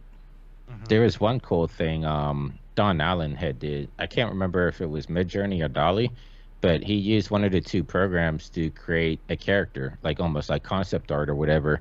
And then he took that art and he recreated it in ZBrush. And so it's like he made like this funky like dinosaur alligator character. I want to say it was Dolly maybe. And then he's like, okay, I'm going to use this as my reference for actually making a 3D model for this character that I would have never thought of before or whatever. Right. So he was using it as like a reference for his actual real 3D work, which I thought was really cool. Like that's a cool use of that type of tool, Yeah, that's the way I use it. I've got some references from my piece I'll bring up here from this weekend, and so I wanted to do a piece. You can see here something from Google Earth, right, or from Google Maps or whatever, and like this is an underpass that I passed by the other day, and I had been wanting to do a certain camera move. I had it in my head, and it's going to go under an overpass thing, and it's going to do something. So this is my starting point. It's just Google, and so then I go in Google image search, and I'm like, okay, well, here's some other underpasses, but they're just like cool photographs of underpasses. So then I start trying to type stuff in to Midjourney to get some more ideas. And so like this is kind of some of the stuff I came up with, and it's just different variations, but it gets the juices flowing. This one in particular here, you can see there's kind of like this curved pillar, and I'm like, okay, I like that idea. I liked the idea of like kind of the wet street, and it's just something to spark your imagination, and that's what I like, because you can see I started here and making that pillar. Trying to come up. That's one of the things I actually remeshed. And so I start by kind of blocking things out. So I do that. I'm going back and forth to do AI, and then I'm like, okay. I had it set up. I had kind of this scene ready to go, but you can see I have a placeholder here for this red missile. I wanted a missile to like fly through and hit this vehicle that I was building. No, I didn't build the vehicle, but that I had put in the scene. And I had smoke, I had all of this stuff, but I wanted the missile to be really cool looking, and I kind of had an idea in my head of what it was, but I didn't quite know where I wanted to go with it. So I started talking to Midjourney, and these are some of the things that it came up with, and that really got me going, because I could sit there and variate on one or upscale another, and I'm like, okay, I kind of like this piece. I like what it did with the back of this. It reminds me of an engine, like a jet engine. I was like, that's cool. I wouldn't have thought of that. I would have just made a missile, Right. And then I'm looking at other pieces, and I like what they do on the sides as some of the extra components. And so I just sat there, on with my live viewer open, and start building stuff with the That's rad. with the volume Yeah, builder. that's pretty cool. Kit bashing little pieces, getting there's some really great cheap kit bashing stuff you can do that you can buy, especially on like ArtStation, these little like packs of wires and knobs and things. And in the end right here, this is basically what I came up with. Throw GSG textures. This kind of painted metal texture with like the smudges and stuff is really awesome. And got some decals from Bridge, and put it in, and there's kind of like the end result of what it looks like. And like that to me is a useful way to take advantage of AI. And in the end, let's see if I can bring it up here. And in the end, I really liked where it came up, where it ended up. And like, I don't think that this would have been made without any AI. I just don't think that I would have had that little push in the right direction to come up with the idea. Like I might have done something similar, but I just don't feel like it would have been as clean, and I don't feel like I would have been as happy with it. Like I never feel like I'm happy with my renders, and I feel like lately it has allowed me to come up with more things that I'm happy with. Yeah. Yeah, I mean, it's that thing where as a freelancer, when you just work from home, you don't have those other talents and the other eyes, Yeah, people to and riff perspectives that are in your studio or whatever. And I think Yeah. I think that's why I think the people that are into it the most may be people who are stay-at-home freelancers or whatever. But man, you know where this is going though, right? You know those models that you like, are those images of the thing, like they're just gonna make models for Right. you. So you don't even Of have to. course. And then we're gonna Yeah, have this. well- We're gonna have this discussion where it's like, already there. NVIDIA yeah, it's has, already there now. Yeah, It's like, NVIDIA oh, has you that didn't AI create that modeling model stuff. yourself, Yeah. or AI made it, and like you shouldn't take, like you were just saying, like you shouldn't take credit when Midjourney made it. You just said it yourself.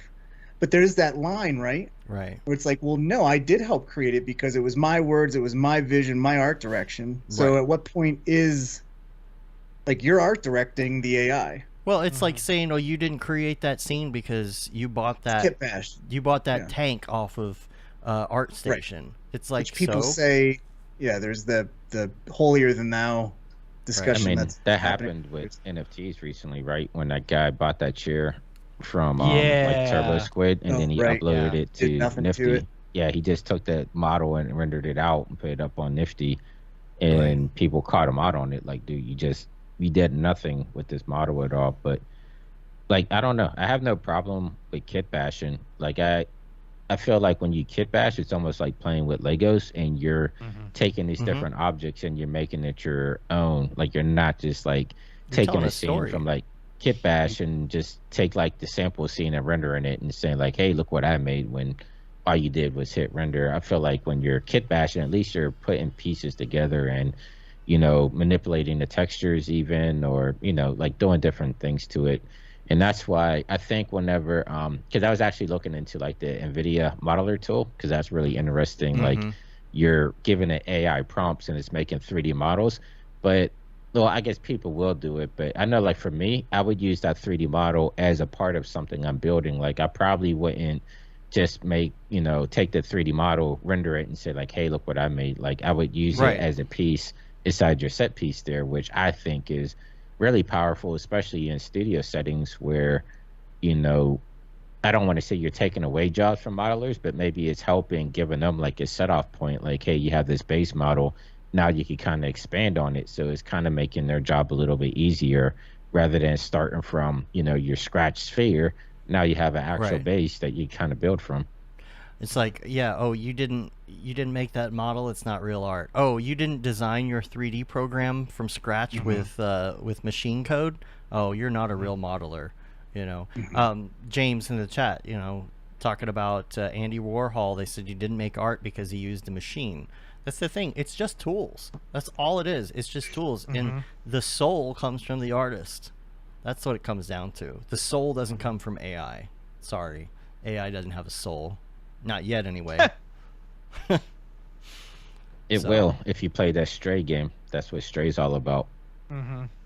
What's that? What is- Is that a? Ah, you didn't see that new cat walking simulator game? Oh, right, It's yes. in, like, yeah, so you're like this cat, and basically all the humans had disappeared in, like, because they created AI to kind of do like all the work and stuff, and over time the AI evolved into having actual like thought process, like they're doing art and all types of stuff. So they kind of replaced the humans, but it's kind of the same thing. You know, our AI started at this one place and it evolved to having, you know, I guess you would say they have souls, like they have feelings and reactions and stuff like that, which is, I don't want to give the game away. It's really dope. It's better than I thought it was going to be, but yeah.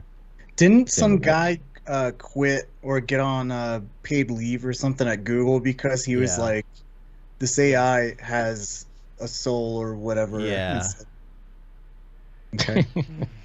Yeah, We're already well, there. we chatted about that with Jules Sorry, a little James. when he was on the show. He basically he tried to say that it had a soul, but I really still think it's just the way he's perceiving it. I just don't agree with that. I not that it couldn't happen. I just feel like it's too early for that. Don't you? No, I mean, you never seen Short Circuits? You know, Johnny Five's alive. 25 alive. Yeah, I don't know. Well, I already, well, I feel like that's just my personality, but I always like inject like that. We were staying at a hotel in San Francisco, and you know, when you stay in San Francisco, you got some fancy stuff. So we were staying at the hotel, and if you wanted to, like, oh, I forgot my toothbrush, you call down to the front desk, like, oh, do you have a toothbrush? So a person doesn't go and deliver it. It's this like robot that goes and like, excuse me, because my wife and I were just standing at the elevator, and this robot comes rumbling up. He's like, excuse me, I need to put in my floor. I need to go, and the arm will come out, and then we all get into the elevator, and it's like, excuse me, I'm just gonna go over here. And it's like, and it doesn't look anything like, it doesn't have a face, like a cute little robot face. It's just this like worse than R2-D2 with a little arm that comes out of its head, and you're just like, oh man, this machine is so cool. This little robot guy is so How cool. is the weather today? Yeah. It has a soul. It asked me the weather. Yeah. But it was so funny because we didn't order the robot, someone else did. So it got off at our floor, and it was rumbling down the hallway towards our room, and it was like the guy's room, like down from us, and we were just like peeking out out of our doorway just to see what would happen, and so we're being a little creepy. But yeah, just gave the guy a toothbrush. Brian Coleman was talking about Dale. Oh man, how do I pronounce that name? Chihuly. People pay $100K for his glass work, but he doesn't make the art anymore. Now he scribbles stuff on paper and his minions create it. But he's an art director, though. Right. You know, and so it's like, and you're art directing the AI. Exactly.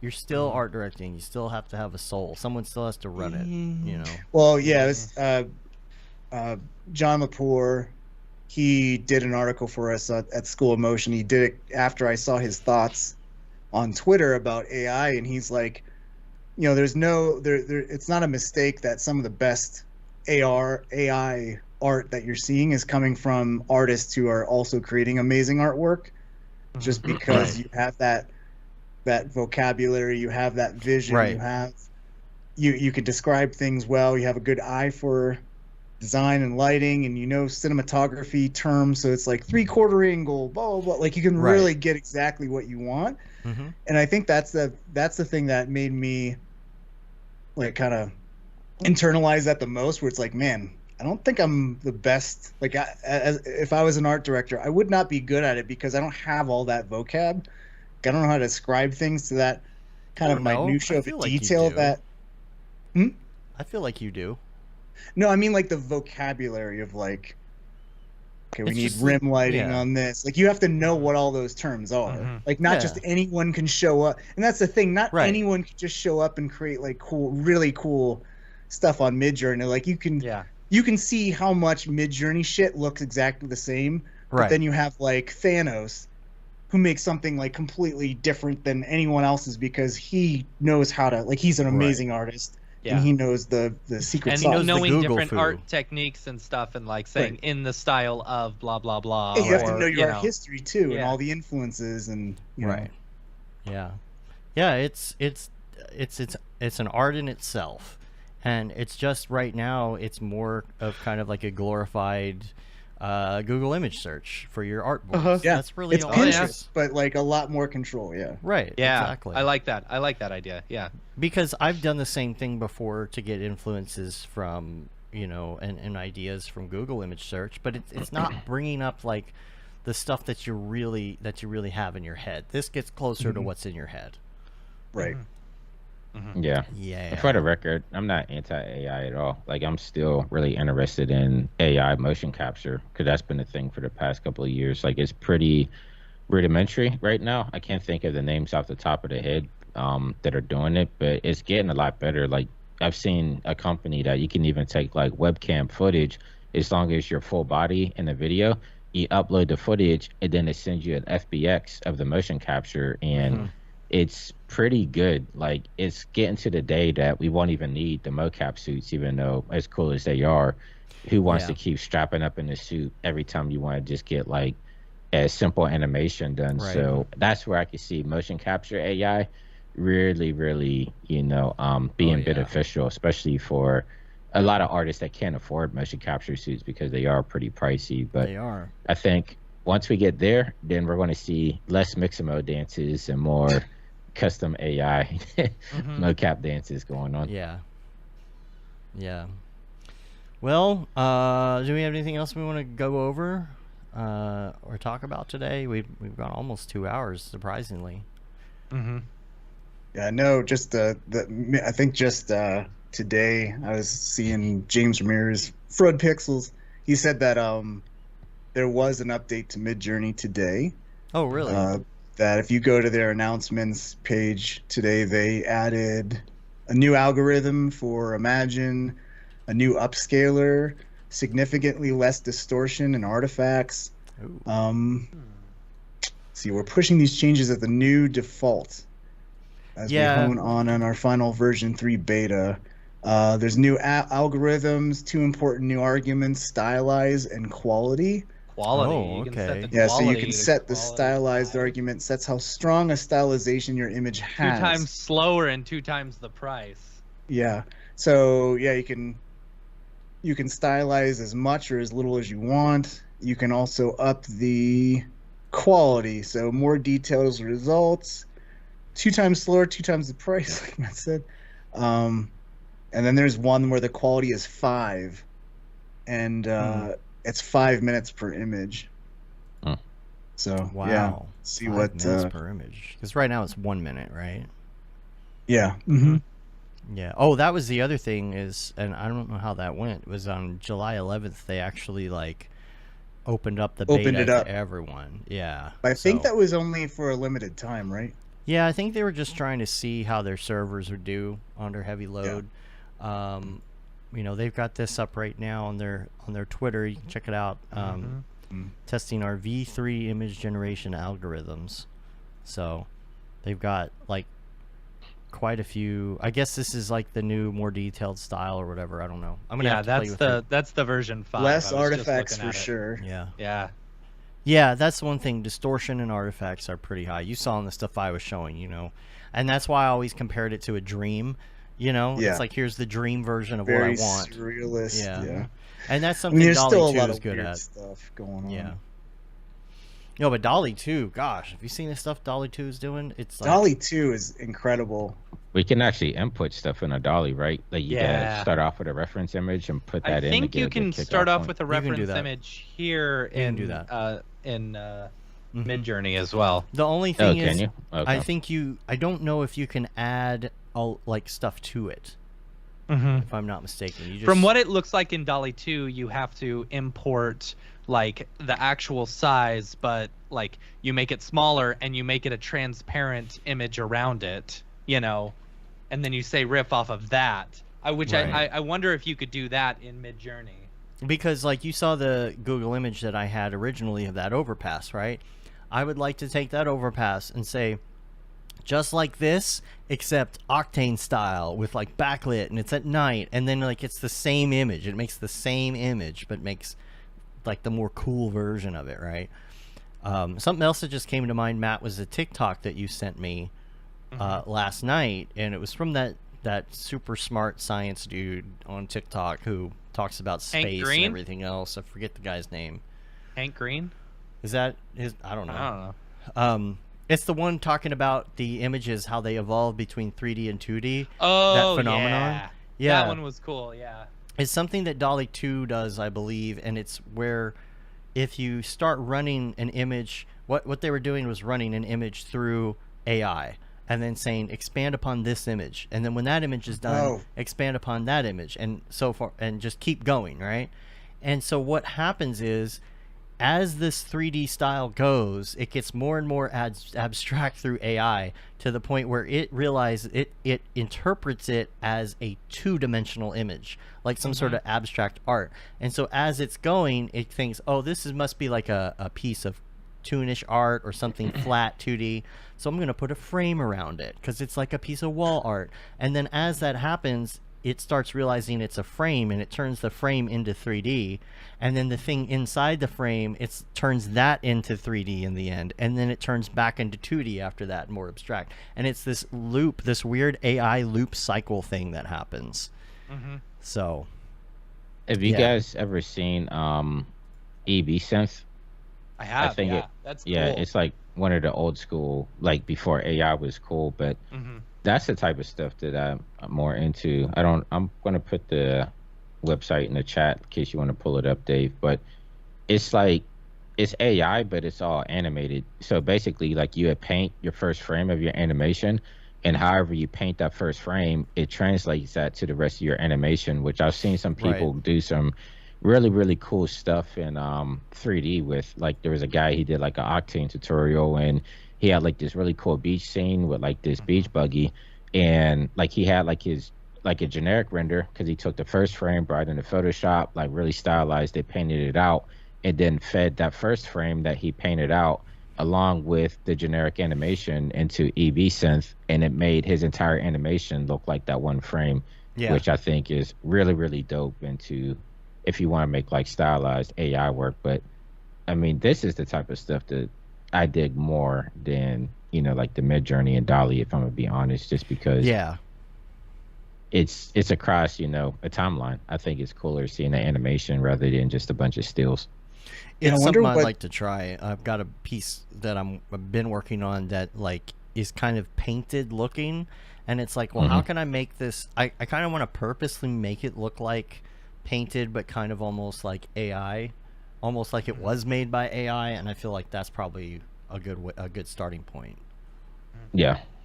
It's funny how, like, because I'm just looking at their socials, and they've been kind of quiet since early this year.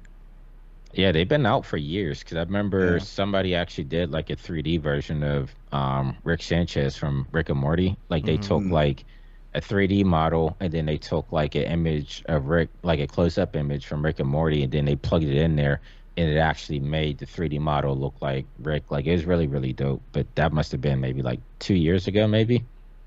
This is a cool thing that the guy used After Effects animation as well, and like made this totally stylized thing with Absinthe too. He only had to draw one frame of animation, and then it did this like whole walk cycle. It did the walk that's cycle? pretty slick. Wow. And it's just... He only had to draw one frame of the After Effects animation, and boom, stylized hand-drawn animation. Wow. Yeah, that's crazy. Yeah, I haven't seen that. I should dig in more to that. I mean, that... Yeah, seriously. That's pretty wild. Like, but I'm surprised how does it know that's a talking walk about it. cycle? Magic. All generated by the software based off my drawing and the reference anime. Oh, so you have a reference animation as well. So I think this is the reference that's shown right here, that the grayscale one. But I think he drew it that way to look like a sketch, I guess like a pencil sketch. And so it made his reference look like a pencil sketch, like it interpolated everything how off of the reference there. Wow, that's really cool. That's cool. Yeah. But yeah, I'm surprised nobody talks about that. Like, everybody's going crazy over. Well, I guess Midjourney. Well, they haven't just posted put in anything prompts, on their right? socials since like. Well, actually, all the most recent stuff is like painting effects. Yeah. Versus any AI. Yeah. Cool. But now's the time to shine. Everybody's talking about AI. They got to get back in the game. Yeah. You know they're probably working on something. Yeah. Easy cooking something up. Let's get out of here. Yeah, let's get out of here. In a couple minutes. Yeah, I got to do a meeting too here pretty soon. You can rate us on iTunes. You can leave a review on your podcatcher of choice. Help get our ratings up. You can say you've been there, done that, got the T-shirt with the Mograph logo tee, the Feel the Bab 2020 shirt. All the profits from that go to Doctors Without Borders. Render Things T-shirt, hoodie, and long sleeve tee. a Mograph blandishment shirt, and of course the That Render is Fire shirt, which you are only allowed to wear ironically, unless you're shams. Let's just sham. You need that UV UV shirt. UV grid shirt. Yeah. Make sure you check out all the courses on the site, mograph.com/classes. Put on that Mograph TV, rip the knob off. And There's no knobs anymore. yeah, and rip the remote control off, and then make sure you check out mograph.com. Mograph.com/live has the schedule of events that we will be streaming next week. Again, Chris Theron, and then there will be no show the next week because of Seagraph and all the shenanigans going on. So we'll take a week off for that. Then what was the other thing I was going to say? Oh, of course, YouTube. Check us out on youtube.com/Mograph. And EJ and Winbush, where can people find you on the interwebs? You can find me on the iDesign.com, iDesign on Twitter, iDesign on YouTube, iDesign on Instagram, iDesign on TikTok. EYEDESYN. Yes, because I spell it weird because it's cool. Yeah. Yeah, I spelled it really weird. I don't know what.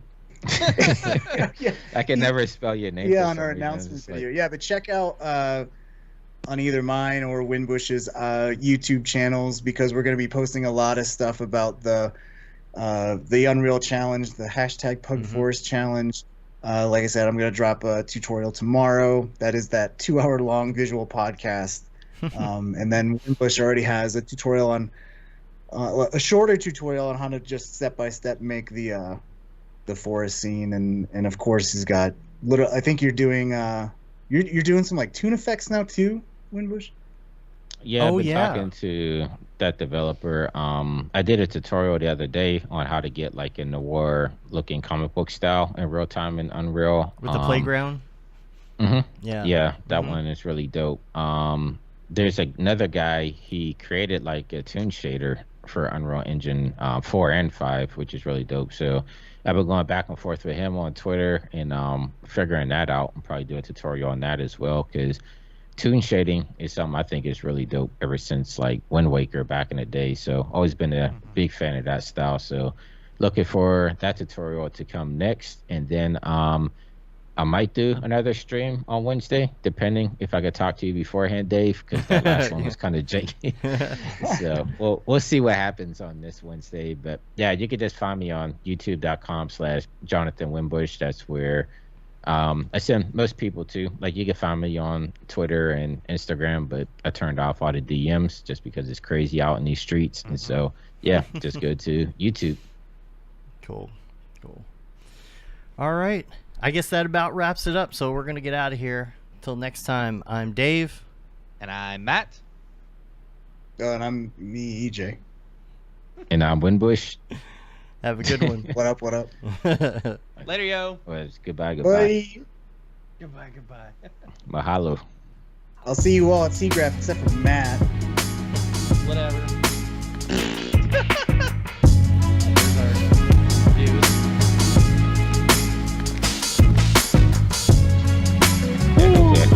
Canada's been kind of weird.